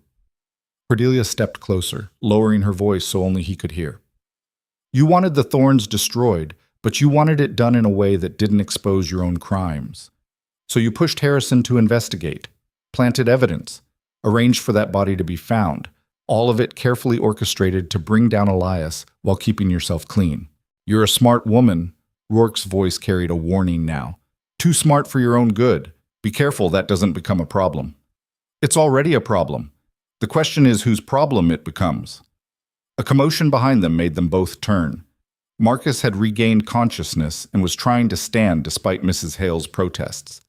He saw Cordelia with Rourke, and his hand went to his belt, searching for a gun that wasn't there. Marcus, don't, Cordelia called. It's handled. Nothing's handled. Marcus's voice was rough with smoke damage. He tried to kill me, left me in that passage to burn. Rourke's expression didn't change. I have no idea what you're talking about. I've been in town all evening. Dozen witnesses can confirm it. Of course you have witnesses. You always have witnesses. Marcus took an unsteady step forward. But we both know you don't get your hands dirty anymore. You hire people to do it, like Stevens, like whoever planted the fire tonight. Stevens is gone, Rourke said. Long gone, from what I hear. But his replacement is still here. Marcus looked past Rourke, scanning the crowd. Still watching, still waiting for the next opportunity to finish what he started. Cordelia followed his gaze, trying to see what he saw. There were maybe 50 people gathered now, drawn by the spectacle. Ranch hands, townspeople. A few of Harrison's federal agents who'd arrived too late to do anything useful. Any of them could be working for Rourke. All of them had reasons to want the Thornes gone. Then she saw him. A man standing near the edge of the crowd, trying to look casual but failing. He was watching Marcus with too much intensity. And when Marcus's eyes landed on him, the man's hand moved toward his jacket. There, Marcus shouted. The man ran. 3 people gave chase, 2 ranch hands and one of Harrison's agents. They caught him 50 yards out, dragging him down into the mud. He fought like someone with nothing left to lose, landing a few good punches before weight and numbers overwhelmed him. They hauled him back toward the firelight, his face now visible. Cordelia recognized him vaguely. One of the kitchen workers, someone who'd been around the house but never particularly noticeable. The kind of person who could watch and listen without drawing attention. His name's Porter, Mrs. Hale said quietly, appearing at Cordelia's elbow. Been working here about 8 months. Came with good references from a ranch up north. Forged references, Marcus corrected, limping over. I'm guessing Rourke's been planning this for a while. Agent Harrison emerged from the crowd, his suit rumpled and his expression dangerous. He looked at the burning house, then at Porter struggling against the men holding him, then at Rourke standing calm and collected nearby. Someone want to tell me what the hell's going on? Harrison demanded. Mr. Porter started a fire, Mrs. Hale said. Multiple points of origin, accelerant used. He also assaulted Mr. Webb and left him for dead in a concealed passage. That true, Porter? Harrison asked. Porter said nothing, but the guilt was written all over his face. Who hired you? Harrison pressed. Who are you working for? Still nothing. Harrison nodded to his agent. Take him. Federal arson charge at minimum. Attempted murder if Webb wants to press charges. He turned to Rourke. You and I need to talk, privately. They walked away from the crowd, out toward the pasture where the firelight didn't reach. Cordelia couldn't hear what they were saying, but she could read body language. Harrison was angry. Rourke was defensive. Whatever alliance they'd had, if they'd ever had one, was fracturing. We need to get Marcus to a doctor, Mrs. Hale said. That head wound needs proper treatment. I'm fine, Marcus protested, though he was swaying on his feet. You have a concussion at minimum, possibly a skull fracture. You're going to the doctor. Mrs. Hale's tone allowed no argument. She looked at Cordelia. You should come too. Get checked for smoke inhalation.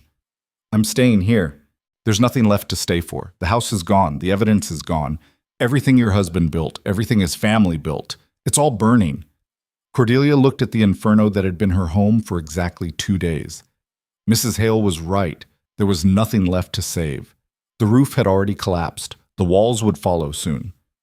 By morning, there'd be nothing but a blackened foundation and the ghosts of everyone who died to build this empire. Not everything burned, she said quietly. I got out with documents. The most important ones. Hidden them before the fire started. Mrs. Hale's eyes widened. Where? Somewhere safe. Somewhere no one will think to look. Cordelia had actually shoved them inside her corset before falling asleep, paranoid and uncomfortable but secure. If Harrison or Rourke want them, they'll have to negotiate. A slow smile crossed Mrs. Hale's face.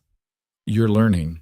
I've been learning since I arrived. Everyone here underestimated me, including you.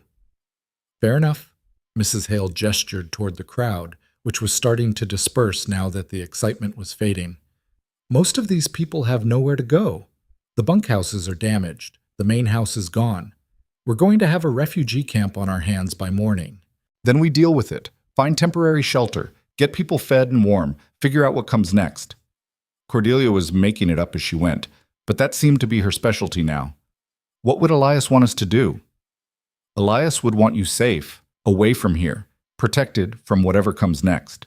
Elias doesn't get what he wants. None of us do. Cordelia watched Harrison and Rourke finish their conversation. Both men looked unhappy with whatever conclusion they'd reached. But maybe we can get something close. Harrison returned first, his expression carefully neutral. Mrs. Thorne, I need you to come with me. Federal protective custody, effective immediately. No. This isn't a request. You have documents that are evidence in a federal investigation. You're a material witness, and someone just tried to burn down a house with you in it. You're coming into custody for your own safety. My own safety, or so you can control what I do with those documents. Harrison's jaw tightened. Both, if we're being honest. You've become a valuable asset. Assets need protection. Assets also need leverage. Cordelia crossed her arms. I'll trade you information for answers. Who knew about the documents I found yesterday? Who did you tell? No one outside the investigation. Someone knew. Someone knew enough to burn the house down tonight, eliminating the evidence before you could secure it properly. She watched his face. Unless you're the one who ordered it burned. That's absurd. Is it?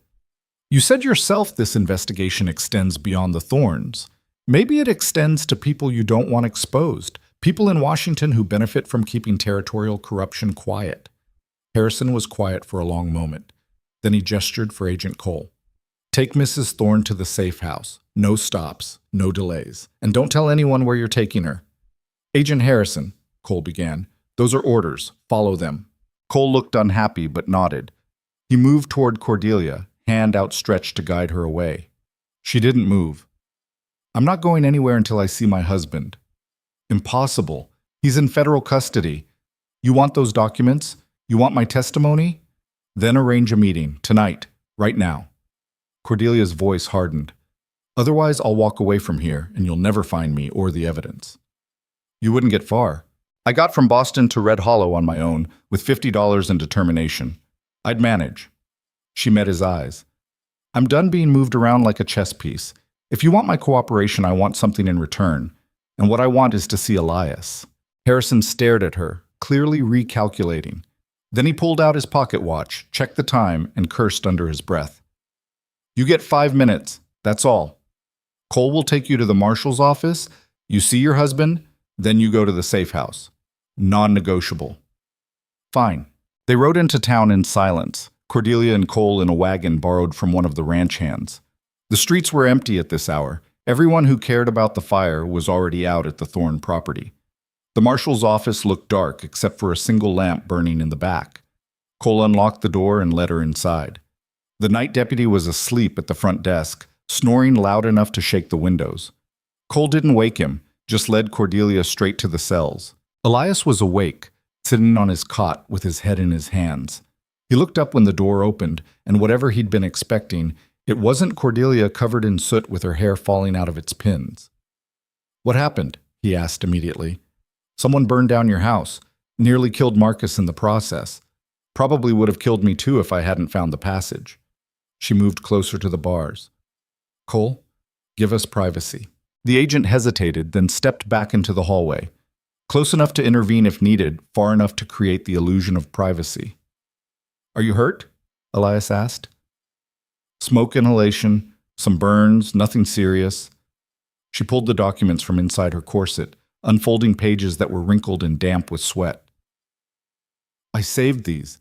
The evidence that implicates federal officials, but everything else burned. The ledgers, the full historical records, all of it gone. Elias looked at the papers without reaching for them. Convenient timing. That's what I thought. Someone wanted that evidence destroyed before it could be properly cataloged and secured. She kept her voice low. Question is whether that someone was Rourke or Harrison, or someone else entirely. Could be all of them. Could be none of them. Elias finally stood, moving to the bars. This whole thing is bigger than we understood. Bigger than my family's crimes or Rourke's vendetta. There's a railroad company trying to buy territorial land for development.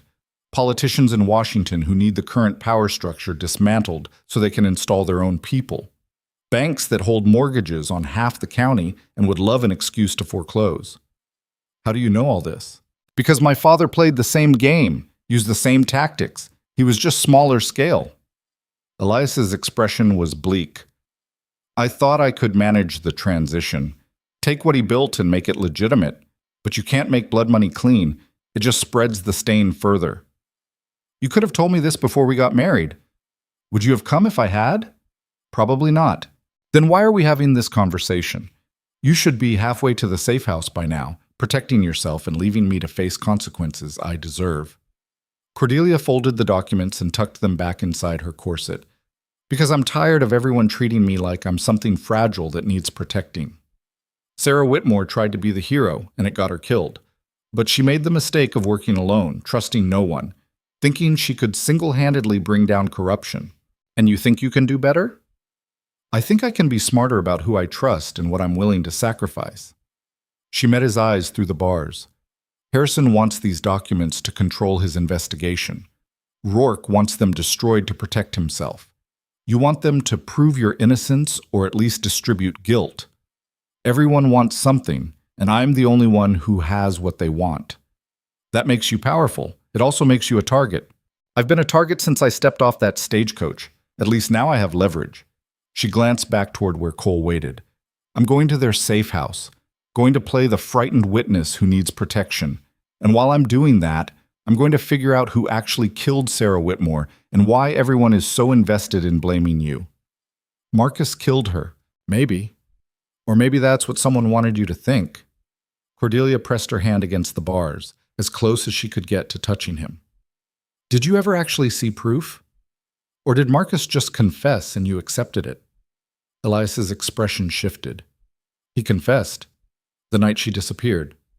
Told me she'd found the evidence room and he'd stopped her. Said it was necessary. And you believed him. I had no reason not to. Marcus has been covering for my family since we were children. He's done worse things than kill a Pinkerton agent. Or he wanted you to think he had. Create guilt, create leverage. Make sure you'd never question his loyalty because you thought you owed him silence. Cordelia stepped back. What if Marcus didn't kill Sarah? What if someone else did and let him take the blame? Why would he do that? I don't know yet, but I'm going to find out. Cole appeared in the doorway. Time's up, Mrs. Thorne. She looked at Elias one more time. Don't confess to anything, don't accept any deals, and don't trust anyone, including me. Everyone in this situation is lying about something. What are you lying about? He asked. She smiled without humor. I haven't decided yet. The safe house turned out to be a farmstead about 10 miles outside town, isolated enough to be defensible but close enough to reach if Harrison needed her. 2 federal agents were stationed there, one she didn't recognize and one who'd been at the house the night of the wedding. They gave her a small bedroom with a window that had bars on it. For her protection, they said. The door locked from the outside. Also for her protection. She was a prisoner pretending to be a witness, pretending to be a victim. The layers of deception were exhausting. She slept fitfully, waking at every sound. When dawn finally came, she was at the window, watching the sun rise over unfamiliar land. Somewhere out there, the Thorne estate was still smoldering. Marcus was recovering from a head wound. Elias was sitting in a cell waiting for a trial that would determine whether he hung for a murder he might not have committed. And Cordelia was sitting in a farmhouse with documents hidden in her undergarments, trying to figure out which lie would keep her alive longest. Harrison arrived mid-morning with coffee and questions. He sat across from her at the small kitchen table and pulled out that ever-present notebook. Tell me about the documents, he said. Everything you found. Everything you held back. Why should I trust you? Because I'm the only thing standing between you and a dozen people who want you dead. He sipped his coffee. But if you need more motivation, I want justice for Sarah Whitmore. Real justice, not political theater, and I think you do too. I want to survive. Same thing, in this case. If we don't expose who actually killed her, this whole situation repeats. Another woman comes to Red Hollow. Another body ends up buried. The cycle continues. Cordelia studied him. He was good. She'd give him that. The right amount of sincerity mixed with pragmatism. But she'd learned not to trust sincerity. The documents I gave you yesterday implicate territorial judges and federal marshals in land fraud schemes dating back 15 years, she said. They show systematic corruption that allowed the Thornes and families like them to steal property with legal cover. And the documents you didn't give me show that Calder Rourke was involved in the same schemes. Different method, same result. While the Thornes were stealing from the South, Rourke was stealing from the North. They weren't enemies fighting over principles. They were competitors fighting over territory. Harrison's expression didn't change, but something flickered in his eyes. That's a serious accusation. It's also true. I saw the records. Survey maps showing overlapping claims. Documents where both Thorne Sr. and Rourke's father signed off on displacing families, then dividing the spoils. She leaned forward. Sarah found those records too. That's why she died. Not because she threatened the Thornes specifically, but because she threatened the entire system that both families benefited from. If that's true, why would Rourke push for this investigation? Why risk exposing himself? Because he thought he could control it. Thought he could aim it at the Thornes while keeping himself clean. But Sarah was thorough. She documented everything, and once that evidence became public, it would destroy both families. Harrison was quiet for a long moment, staring at his coffee like it held answers. Do you still have these records? The ones showing Rourke's involvement? Some of them. The ones I could grab before the fire. The rest burned. How convenient. For whom? Not for me. I'm the one sitting in a farmhouse prison hoping I don't get killed for knowing too much. Fair point. Harrison closed his notebook. I'm going to be honest with you, Mrs. Thorne. This investigation is falling apart. My superiors in Washington are pressuring me to wrap it up quickly. Indict Elias Thorne, close the case, move on. They don't want a broader corruption investigation, don't want to embarrass federal officials who might have friends in Congress. So you're going to let them bury it. I didn't say that. He met her eyes. But I need ironclad evidence. I need testimony that will force the investigation to expand despite political pressure. And I need it fast before someone decides you're too dangerous to keep alive. Is that a threat? It's a warning. You've made yourself valuable, which means you've made yourself vulnerable. He stood. I'm giving you 24 hours. Decide whether you want to work with me to expose everyone involved, or whether you want to take your chances playing all sides against each other. But choose carefully, because the next person who comes through that door might not be here to protect you. He left her alone with that cheerful thought. Cordelia spent the day pacing the small farmhouse, trying to think through her options. She had evidence that could destroy both the Thornes and the Rourkes. She had a husband facing murder charges. She had federal agents who might or might not be trustworthy, and she had her own survival to consider. The smart play was to give Harrison everything and let him handle it. Testify at trial. Take whatever protection deal he offered.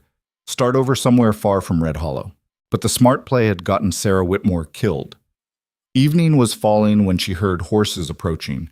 She moved to the window, trying to see who it was. The agent stationed outside went to meet them, hand on his weapon. A brief conversation. Then the agent stepped aside, letting the visitor pass. Mrs. Hale walked into the farmhouse like she owned it, carrying a basket covered with a cloth. She nodded at the agent guarding Cordelia's door. I brought food for Mrs. Thorne. Agent Harrison said it was permitted. The agent looked uncertain but stepped aside. Mrs. Hale entered the small bedroom and closed the door behind her. How did you find me? Cordelia asked. I've lived in this county for 30 years. I know every farmhouse, every safe house, every place the Federals think is secret. She set the basket on the bed. We need to talk, and we don't have much time. About what? About who actually killed Sarah Whitmore. Mrs. Hale pulled back the cloth, revealing not food, but documents. Old documents, yellowed with age. Because it wasn't Marcus Webb, and it wasn't Elias Thorne. It was someone who's been using this whole situation to cover their tracks. Cordelia stared at the papers. Who? Someone who had access to both families. Someone who benefited from keeping them at war with each other. Someone who's been playing both sides for years. Mrs. Hale's expression was grim. Sarah figured it out 3 days before she died. She told me because she needed someone to know, in case something happened to her. And I've been carrying that knowledge for 18 months, waiting for the right moment to use it. Why now? Because Marcus almost died last night. Because you're in danger. Because this has gone on long enough. She spread the documents across the bed. Sarah found proof that someone was embezzling from both the Thornes and the Rourkes. Skimming money from land sales, forging documents, creating conflicts between the families to cover the theft. She confronted this person, told them she was going to expose everything, and they killed her for it. Who? Cordelia asked again. Mrs. Hale looked her in the eye. Agent Harrison. The words hung in the air like smoke. That's impossible, Cordelia said, even as her mind raced to fit the pieces together. He's a federal agent. He's investigating the crimes. He's investigating the crimes he didn't commit. The land fraud, the murders, the systematic corruption. All of that predates him. But the embezzlement, the financial manipulation that's been bleeding both families dry for the past 5 years, that's all Harrison. Mrs. Hale pointed at one of the documents. Sarah found bank records showing transfers to an account in Denver. Harrison's account. Thousands of dollars, all stolen from property sales that should have gone to the families or the territorial government. Cordelia felt cold spreading through her chest. If that's true, why would he push for this investigation? Why risk exposing himself? Because he's not trying to expose himself. He's trying to control the narrative, make sure the investigation stays focused on historical crimes while his recent theft stays hidden. And if that means sacrificing Elias Thorne or Calder Rourke or both, that's fine with him. Mrs. Hale's voice was bitter. Sarah was going to report him, was going to blow the whole thing open, so he killed her, made it look like the Thornes did it, and then he volunteered to lead the investigation, making sure it never got too close to the truth. Do you have proof? Sarah's original notes, bank records, forged signatures on transfer documents. Mrs. Hale pulled more papers from the basket. She hid them before she died, left them with me because she didn't trust anyone else. I've been too afraid to use them, but watching Marcus nearly burn to death last night made me realize fear doesn't protect us. It just lets evil keep happening. Cordelia spread the documents out, reading quickly. Bank transfers in Harrison's name, property deeds with signatures that didn't quite match the originals, a ledger showing systematic theft totaling over $50,000, and a letter from Sarah to Mrs. Hale explaining everything in case she didn't survive to testify. If we take this to his superiors, Cordelia began, his superiors are the people pressuring him to close this case quickly. They don't want a scandal. They want a conviction that makes them look good. Mrs. Hale gathered the papers. We can't trust the federal system. We can't trust the territorial government. We certainly can't trust local law enforcement, half of whom are on someone's payroll. Then what do? We do what Sarah should have done. We make it public. We bypass all the official channels and take it straight to the newspapers. Force exposure on people who want to keep this quiet. Mrs. Hale's eyes were hard. There's a reporter from San Francisco who's been investigating territorial corruption. I've already made contact. He's willing to publish everything if we can get him the evidence. That's dangerous. Everything's dangerous. At least this way we control the story instead of waiting for someone to control us.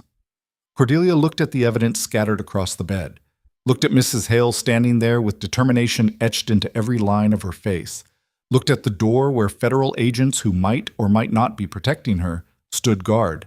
She thought about Sarah Whitmore, trying to be the hero, trying to work within a system that was designed to protect itself, not deliver justice. She thought about Elias sitting in a cell for a murder he didn't commit. She thought about herself, trapped in a farmhouse with evidence that could either save her or sign her death warrant. How fast can you get this to San Francisco? She asked. Mrs. Hale smiled. There's a stage leaving at dawn. I can be on it. Then we do it. We publish everything. Expose Harrison. Expose Rourke. Expose the whole rotten system.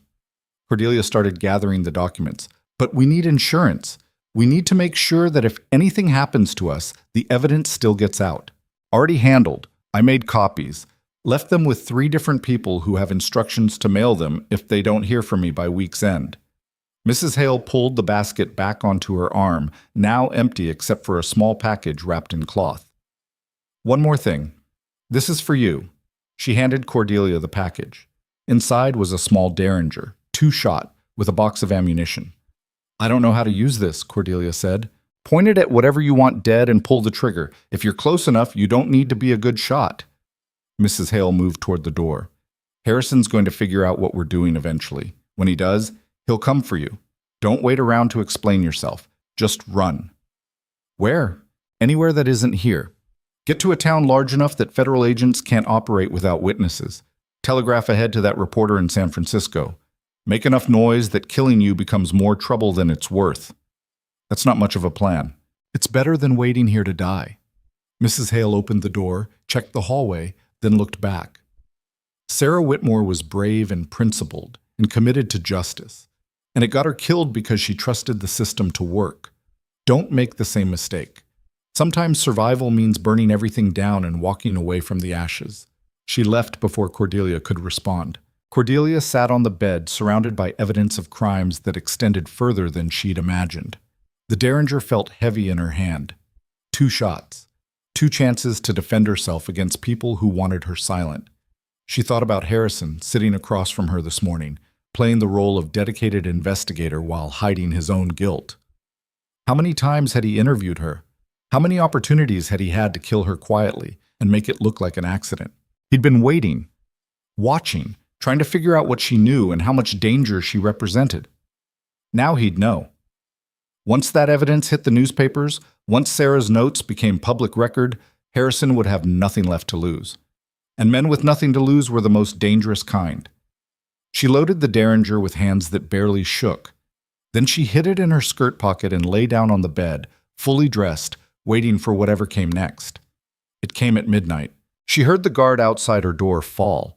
A soft thump that might have been mistaken for nothing if she hadn't been listening for it. Then footsteps in the hallway. Quiet. Careful. Someone who knew how to move without being heard. Cordelia grabbed the derringer and pressed herself against the wall beside the door. The handle turned slowly. The door opened. Agent Harrison stepped into the room, a pistol in his hand. He saw the empty bed and froze. Cordelia pressed the derringer against the back of his head. "Don't move." To his credit, he didn't. He went very still, his finger easing away from the trigger of his own weapon. "Mrs. Thorne," he said quietly, "this isn't what it looks like." "It looks like you came to kill me." "I came to move you. There's been a development. The safe house is compromised." "You're lying." "I'm really not." His voice carried no inflection. "But I can see why you'd think that, given everything Mrs. Hale probably told you." So he knew. Of course he knew. He'd probably had people watching her the whole time. "Put your gun on the floor," Cordelia said. Slowly. He did, setting it down with careful precision. "Now step away from it." He moved 3 steps forward, hands raised. "We should talk." "We're done talking. You killed Sarah Whitmore. You've been stealing from both families. You're using this investigation to cover your own crimes." 2 out of 3. Not bad. He turned to face her, apparently unconcerned about the gun pointing at his chest. "I didn't kill Sarah. But yes, I've been embezzling. And yes, I'm using the investigation for cover. Sarah figured it out, confronted me. I tried to convince her to take a cut and stay quiet, but she was too damn principled. So you killed her." "So someone else killed her before I could figure out another solution." His expression was unreadable. "I've been trying to find out who for 18 months. That's the actual investigation I've been conducting. The murder charges against Elias? That's cover. Theater to keep the real killer complacent while I work." "I don't believe you." "You shouldn't. You shouldn't believe anyone in this situation, including me." He lowered his hand slightly. "But ask yourself, if I wanted you dead, why would I put you in a safe house with guards? Why not just let the fire take you? Why not let Rourke's people finish what they started? Because you need the documents I have. Need to know what I know before you eliminate me. I already know what you know. I've been watching you since you arrived. I know you found the secret office. Know you took documents. Know you gave some to me and held others back. I know Mrs. Hale visited you tonight and left with evidence." He smiled without humor. "I even know about the derringer you're pointing at me right now. Checked serial numbers with local gunsmiths 3 hours ago." Cordelia's hand tightened on the weapon. "Then why aren't I already dead?" "Because you're more useful alive. Because you're smart enough to understand nuance. And because I think you're interested in the same thing I am. Finding out who actually killed Sarah Whitmore and making them pay for it." He sat down on the bed, moving slowly. "I've narrowed it to 3 suspects. Want to hear my theory? She should shoot him, should pull the trigger and deal with the consequences later, but curiosity was stronger than fear." "Talk," she said. Harrison leaned back against the wall, looking relaxed despite the gun still aimed at his center mass. Sarah's death benefited 3 people specifically. Whoever was threatened by her investigation, whoever wanted the Thorns destroyed, and whoever wanted to cover up crimes she'd discovered. That suggests 3 possible killers. Marcus Webb, representing Thorn interests, someone in Rourke's organization, or someone in territorial government who needed her silenced. You're number 4 on that list. I'm number 1 on that list if I'm being honest. But I didn't do it, which leaves the other 3. He pulled out his notebook, flipping through pages. Marcus had motive and opportunity. He's killed before. He confessed to you, which either means he did it or he's covering for someone else. Rourke had agents in the house, including Porter, who we now know was feeding him information. And there's a territorial judge named Blackwood who's been on the Thorn payroll for 20 years and would have been ruined if Sarah's evidence became public. Why are you telling me this? Because I need your help. You're inside the Thorn organization. You have access to people who won't talk to me. And you're motivated to find the truth because your survival depends on it. He closed the notebook. Work with me. Help me identify Sarah's real killer. In exchange, I'll make sure the embezzlement charges disappear and you walk away from this with enough money to start over somewhere safe. You're asking me to trust a federal agent who just admitted to systematic theft and corruption. I'm asking you to be pragmatic. You can try to expose me, which gets you killed. You can try to run, which gets you caught, or you can work with me to solve the actual murder, which gets you out alive and maybe even sees justice done." He stood slowly. "I'm not a good man, Mrs. Thorne, but I'm the best option you have right now, and deep down, you know it." The terrible thing was, he might be right. Cordelia kept the gun steady. "How do I know this isn't just another manipulation, another lie to keep me under control?" "You don't."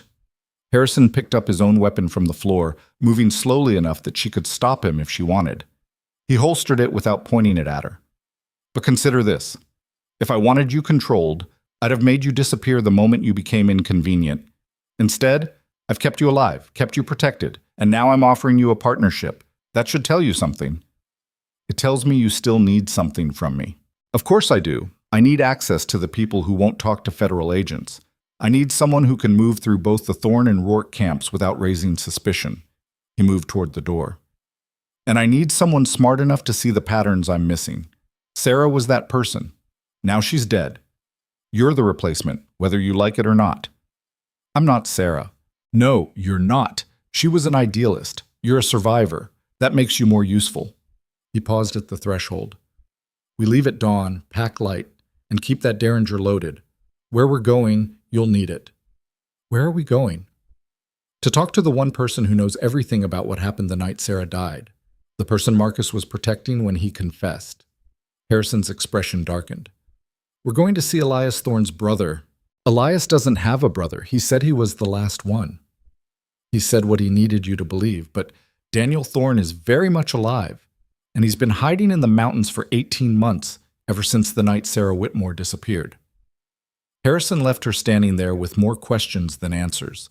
She heard him speaking to the guards outside, low voices discussing security protocols and watch rotations. Then silence. Cordelia sat on the bed, the Derringer still in her hand, trying to make sense of everything. A brother Elias never mentioned. A federal agent who admitted to embezzlement but claimed innocence in murder.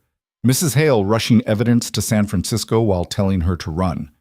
And somewhere in all of this, a killer who'd successfully framed an innocent man for 18 months. She didn't sleep, just watched the window as night faded to gray dawn, waiting for Harrison to make good on his word or prove himself a liar.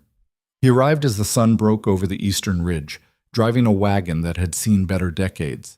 Agent Cole sat beside him, looking unhappy about whatever assignment he'd been given. "Mrs. Thorne," Harrison called up to her window. "Time to go." She grabbed the small bag she'd packed, a change of clothes, the documents she'd saved, and the Derringer hidden in the folds of her skirt. The guards didn't stop her as she left, didn't even look surprised. They'd been expecting this. Cole helped her into the wagon with mechanical courtesy. Up close, he looked exhausted, with shadows under his eyes that spoke of too many sleepless nights. "You look like hell," Cordelia said. "Feel worse." He settled into the back of the wagon, positioning himself where he could watch the road behind them. "Agent Harrison has a talent for making simple cases complicated. This was never simple. It was until you showed up." Harrison snapped the reins and the wagon lurched forward. They headed east, away from town, toward mountains that looked like broken teeth against the sky. The road deteriorated quickly from packed dirt to little more than a trail. Trees pressed in on both sides, dense enough to turn morning into twilight. "How far?" Cordelia asked. 6 hours if we're lucky. 8 if the trail's washed out from recent rain. Harrison kept his eyes on the path ahead. Daniel Thorne built himself a cabin about as far from civilization as you can get in this territory. He's been living off the land, seeing maybe 3 people a year. Why did he run? That's what we're going to find out. Harrison guided the wagon around a fallen log. What I know is this. Daniel was at the house the night Sarah disappeared. He and Marcus had an argument that got loud enough for the whole staff to hear. Next morning, Daniel was gone. Took his horse, his rifle, and whatever he could carry, left everything else behind. And Elias just let him go? Elias helped him go. Gave him supplies, money, a head start before anyone could ask questions. Harrison glanced at her. Brothers protect each other, even when they shouldn't. They rode in silence for an hour. The trail got worse, forcing them to dismount and lead the horses through sections too treacherous for the wagon. Cordelia's legs ached from the climb, her lungs burned in the thin mountain air, but she didn't complain. Complaining showed weakness, and she'd learned that weakness got you killed. Around midday, they stopped to rest the horses and eat cold rations that tasted like leather. Cole wandered off to scout ahead, leaving Cordelia alone with Harrison for the first time since the previous night. "Tell me about Sarah," she said. "The real version, not the official story." Harrison chewed slowly, considering his words. "She was good at her job. Too good, maybe. She went undercover as a mail-order bride, but somewhere along the way, she stopped pretending and started actually caring about the people she was supposed to be investigating. That's dangerous in this line of work." "Did she care about Elias?" "I think she pitied him, saw him as a victim of his father's sins instead of a perpetrator." He took a drink from his canteen. "She told me once that Elias reminded her of a dog that had been beaten so long it didn't know how to do anything but cower.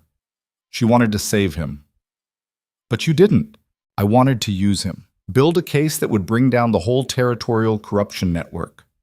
Sarah's way was cleaner, kinder. My way was more effective." He looked at her directly. "I'm not going to apologize for that. Sometimes justice requires sacrifice." "Is that what I am? A sacrifice? You're a complication I'm trying to turn into an asset." He stood, brushing dust from his pants. "If you survive this, you'll walk away with enough money to start over anywhere you want. If you don't survive, at least you'll have died for something more meaningful than a marriage contract." "That's a terrible comfort." "It's the only kind I have." Cole returned, shaking his head. "Trail's blocked about a mile ahead. Rock slide, recent. We'll have to go around, which adds another 3 hours." Harrison cursed under his breath. "We won't make it before dark. There's a hunter's shelter about 2 miles south.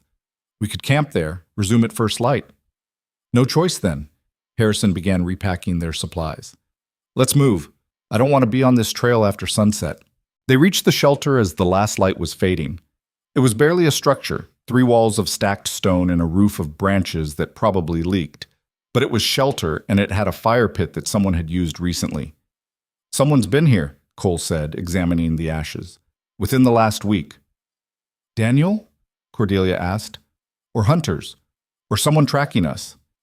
Harrison's hand went to his weapon. "Cole, set up a perimeter watch, 2-hour rotations. I'll take first shift." They ate more cold rations and tried to get comfortable on ground that felt like sleeping on rocks, because it was sleeping on rocks. Cordelia wrapped herself in a blanket that smelled of horse and old smoke, listening to the forest sounds around them. Owls, wind, the skitter of small animals in the underbrush. She must have dozed because she woke to voices. Low, urgent, male. She opened her eyes without moving, orienting herself. Harrison and Cole stood near the entrance, silhouetted against starlight.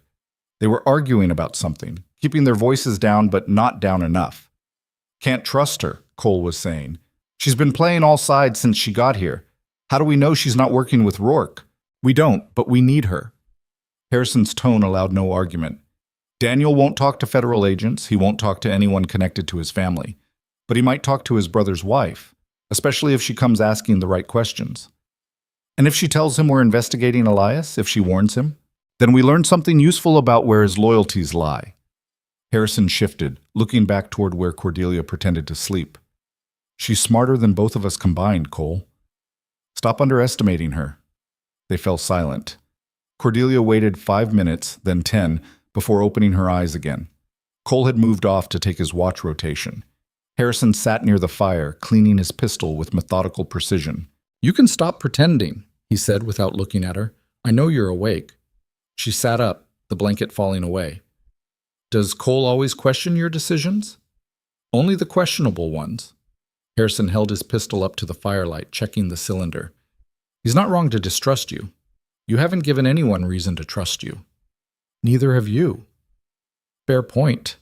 He set the gun aside. "Want to know the truth about why I'm bringing you to see Daniel? I assume you're going to tell me regardless. I think Daniel killed Sarah. I think he did it to protect his brother, and Marcus took the blame to protect him. Family loyalty runs deep with the Thorns." He poked at the fire, sending sparks spiraling up. "But I can't prove it. Can't even get close enough to Daniel to ask questions. Every time I send someone into these mountains, he disappears deeper. It's like trying to catch smoke." "So you're using me as bait." I'm using you as a bridge. There's a difference. He looked at her finally. If Daniel did kill Sarah, he's been living with that guilt for 18 months. Guilt makes people confess, especially when someone they perceive as innocent asks the right questions. And if he didn't kill her, then we're back to Marcus or Rourke or someone we haven't considered yet, but at least we'll know. He added another stick to the fire. Either way, tomorrow changes everything. Be ready. She lay back down but didn't close her eyes.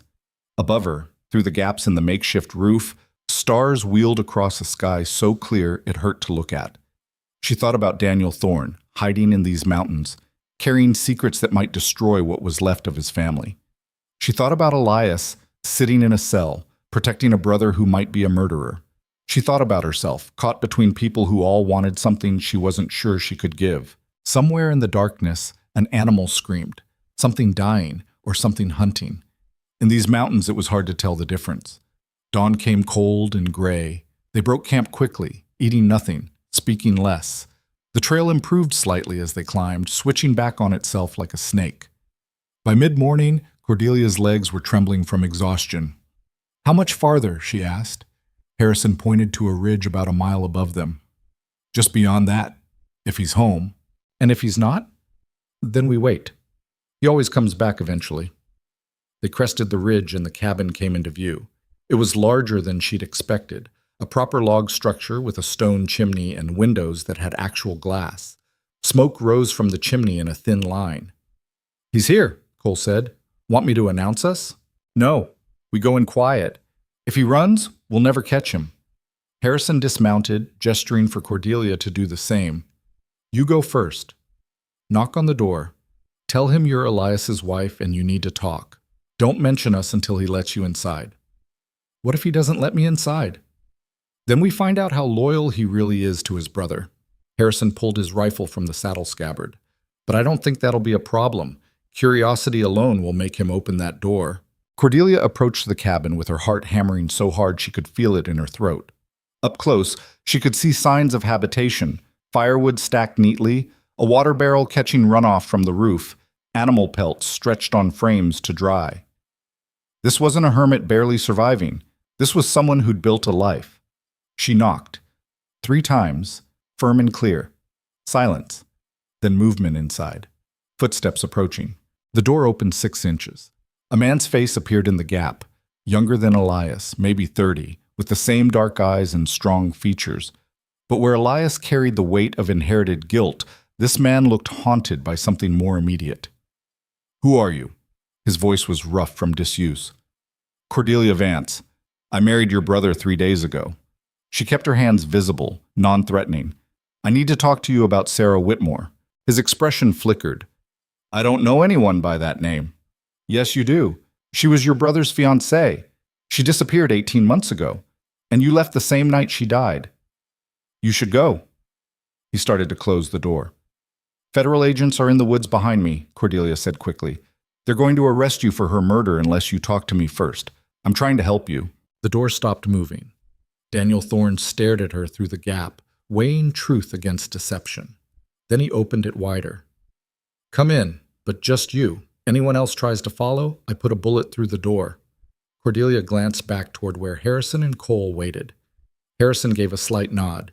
She stepped inside. The cabin was sparse but clean. A bed in one corner. A table with 2 chairs. Shelves lined with books, more books than furniture. A rifle hung above the door within easy reach. Daniel moved to stand between her and the weapon. "How did you find me?" "Agent Harrison tracked you. He's been looking for 18 months. "Harrison?" Daniel's jaw tightened. "He's the federal agent? The one investigating my family?" "Among other things." Cordelia stayed near the door, ready to run if needed. "He thinks you killed Sarah. Marcus confessed to protect you. Your brother is sitting in jail for a murder he didn't commit. Marcus didn't confess to protect me. He confessed because he's guilty." Daniel moved to the window, looking out at the forest. "I was there that night. I saw what happened, but I didn't kill her."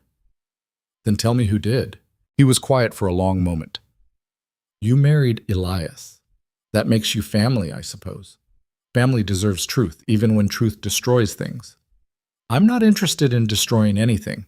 I'm interested in staying alive long enough to figure out what I walked into. That earned a bitter smile. At least you're honest about your motivations. Sarah pretended to care about justice, about doing the right thing, but she was just as self-interested as the rest of us. She just wrapped it in prettier language. You didn't like her. I didn't trust her. She was too perfect, too good at playing the role of frontier bride while asking questions that weren't innocent. He turned from the window. I told Marcus she was Pinkerton, told him we needed to get her out of the house before she found evidence that could hang all of us. He agreed, said he'd handle it quietly. Pay her off, send her east, make it look like she'd changed her mind about the marriage. But that's not what happened. No. That night she went into the secret office, found the ledgers, the kill records, everything. Marcus caught her there. They argued. She pulled a gun on him. Daniel's hands clenched at his sides. I heard the shouting and went down. By the time I got there, Marcus had disarmed her. He had her against the wall, telling her she was leaving tonight. No discussion. She spit in his face, told him she'd already sent copies of the evidence to her Pinkerton contacts, that it was too late to stop what was coming. And then? And then someone shot her.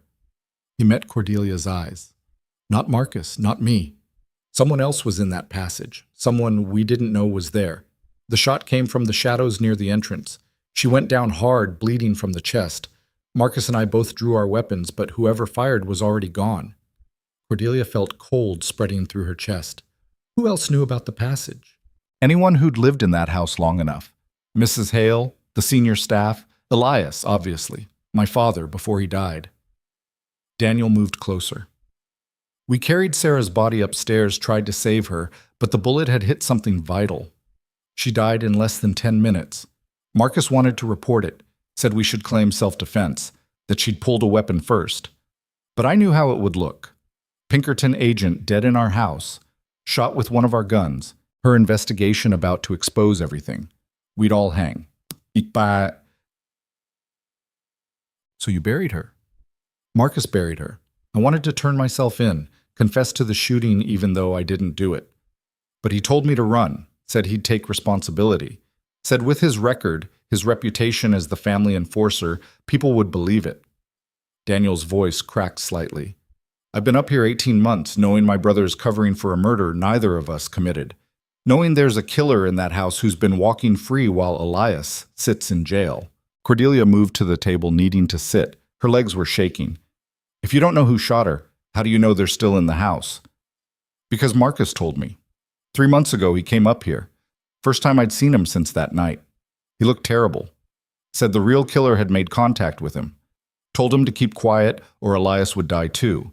Said they had leverage, proof that could destroy what was left of the family. What kind of leverage? Marcus didn't say, but he was scared. I've seen Marcus face down armed men without blinking, but whoever contacted him had him genuinely terrified. Daniel pulled out the other chair and sat across from her. He made me promise to stay hidden. Said if I came back, if I testified to what really happened, the killer would make good on their threats. And you've been up here ever since, trying to figure out how to save my brother without getting him killed. He rubbed his face. Then you show up saying you married him, another woman walking into that death trap. I thought maybe Elias had lost his mind completely. He was desperate, needed a wife to look stable, to attract investors, to buy time. Cordelia looked at Daniel directly. But he didn't tell me about you. Didn't mention having a brother at all. Why would he hide that? Because if anyone knew I was alive, they'd start asking where I was and why I left. Better for everyone to think the Thorn line ended with him. Daniel stood abruptly. You need to leave Red Hollow, tonight, if possible. Get as far from that house as you can. The house burned down 2 nights ago. His expression went still. What? Someone set fire to the estate, nearly killed Marcus in the process, destroyed most of the evidence, including the ledgers Sarah found. Cordelia watched his reaction. Convenient timing, wouldn't you say? Who said it? A man named Porter, working for Rourke. At least that's the official story. But I'm starting to think everyone's working for someone else.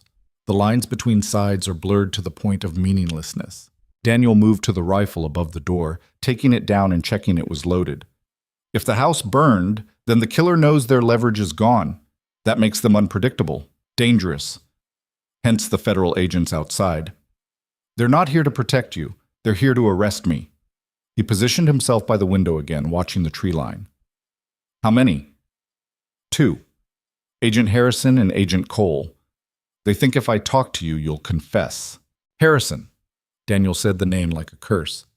He was sleeping with Sarah. Did he tell you that?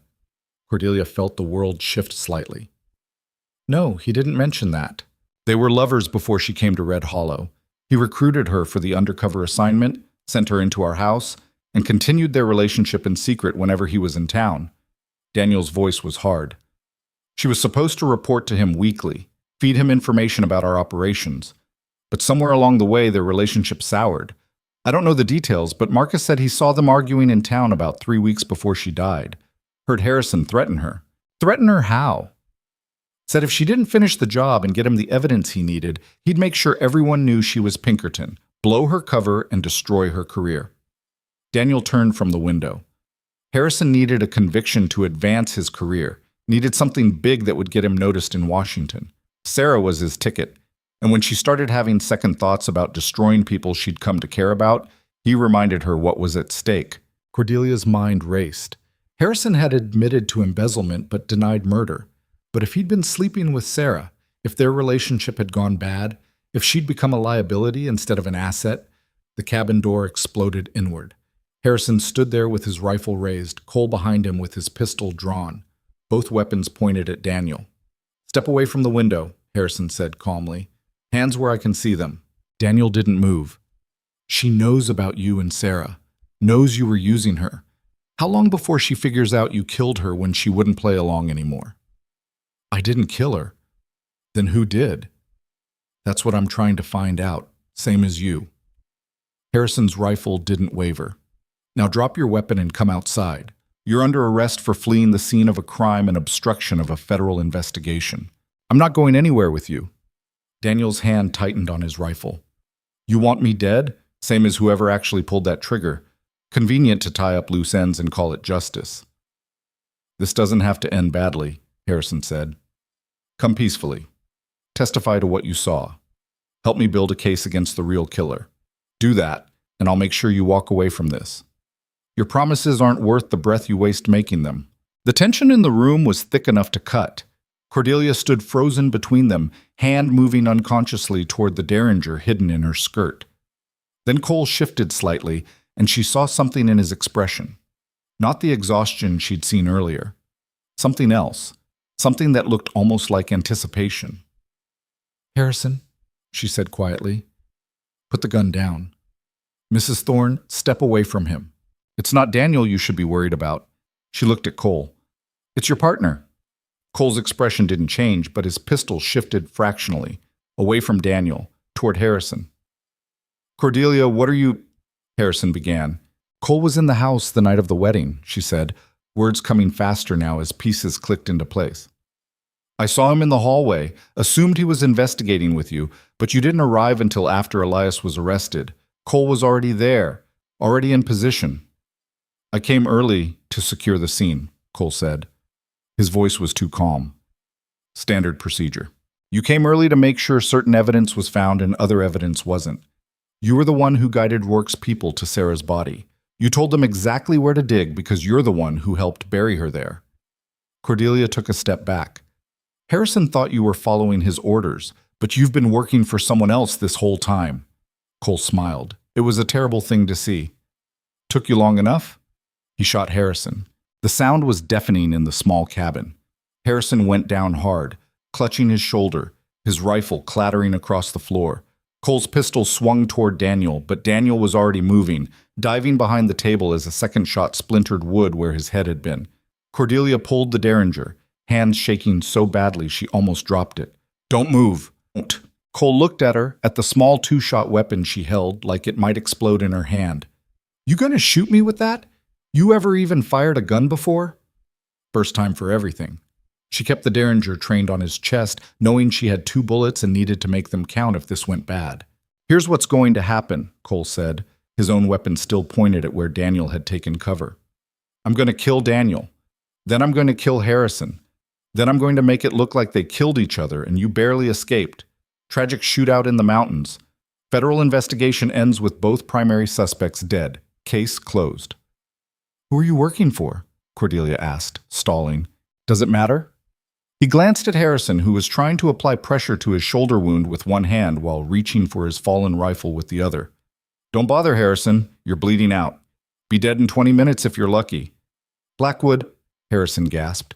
Judge Blackwood, you're his man. Always worse. Judge Blackwood pays better than the federal government, has longer reach too. Cole moved sideways, trying to get an angle on Daniel. Sarah found records that would have destroyed him, sent him to prison for life. So he paid me to make sure those records disappeared along with anyone who'd seen them. You shot her, Cordelia said. Shot her? Buried her. Kept quiet about it for 18 months while everyone else tore themselves apart trying to figure out who did it. He actually laughed. Easiest money I ever made. Just stand back, let stupid people destroy each other, and collect payment for doing nothing. Then why burn the house? Why destroy the evidence? Because Mrs. Hale was getting brave, talking about going to newspapers. Blackwood needed everything gone before it could be published. Cole's finger tightened on the trigger. Now come out, Daniel. Make this easy, or I shoot through the table until I hit something vital. You shoot him, I shoot you, Cordelia said. With that toy? You'll miss. And even if you don't, you've got 2 bullets against my 6. Math doesn't work in your favor.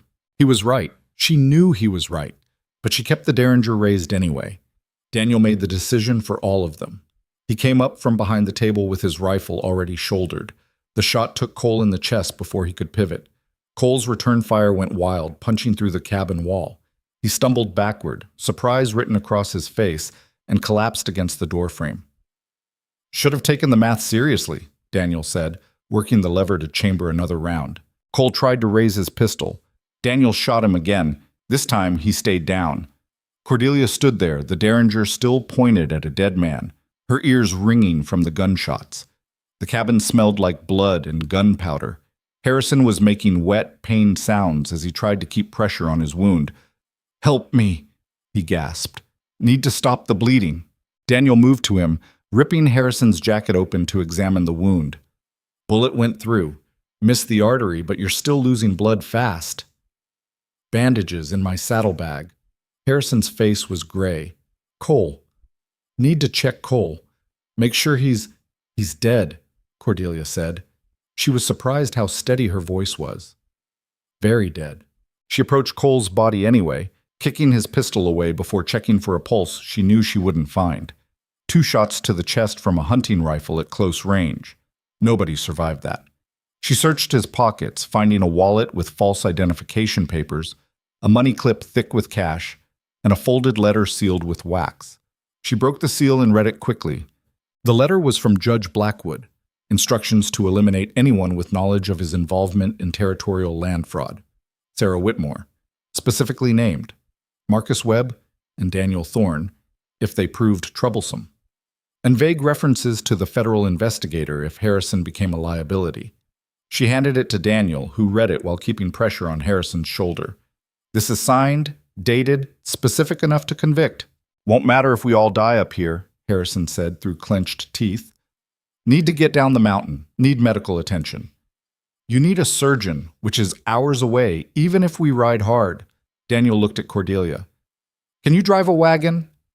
Well enough. Then we move now. Harrison rides in the back. I'll take point on horseback in case we run into trouble. He stood, already gathering supplies. Mrs. Thorne, there's a medical kit under my bed. Get it. She found the kit, surprisingly well stocked for someone living in isolation. Bandages, surgical needles, bottles of clear liquid that might have been alcohol or medicine, or both. She brought it to Daniel, who used it to bind Harrison's wound properly. This will hold until we reach town, Daniel said, but you're going to be in serious pain. Already there, Harrison muttered. Just get me down this mountain. They loaded him into the wagon, his face the color of old paper. Cole's body they left where it fell. Dealing with the dead could wait until after they saved the living. Daniel saddled his horse, a sturdy mountain breed that looked capable of handling rough terrain. Stay close, he told Cordelia. If I signal, you stop. No questions. The ride down was a nightmare. The wagon jolted over every rock and rut, making Harrison cry out in pain despite clearly trying not to. Cordelia's hands cramped from gripping the reins, Her back ached from the constant tension of keeping the wagon steady. They were maybe 3 hours down when Daniel raised his hand. "Stop signal." Cordelia pulled the wagon to a halt. "What is it?" "Riders coming up the trail." He pulled his rifle. "Could be nothing. Could be Blackwood's people coming to check on Cole." "How many?" "Can't tell yet. But we're exposed here. No good cover." He looked at the wagon, at Harrison barely conscious in the back. "If shooting starts, you run. Don't stop. Don't look back. Get Harrison to town and show them that letter. Understand?" "What about you?" "I've been dead for 18 months anyway. Won't make much difference if it becomes official." The riders came into view, 3 of them, moving fast. As they got closer, Cordelia recognized the lead horse, Marcus Webb, with Mrs. Hale and Annie riding behind him. "Don't shoot," Cordelia called to Daniel. They're from the house."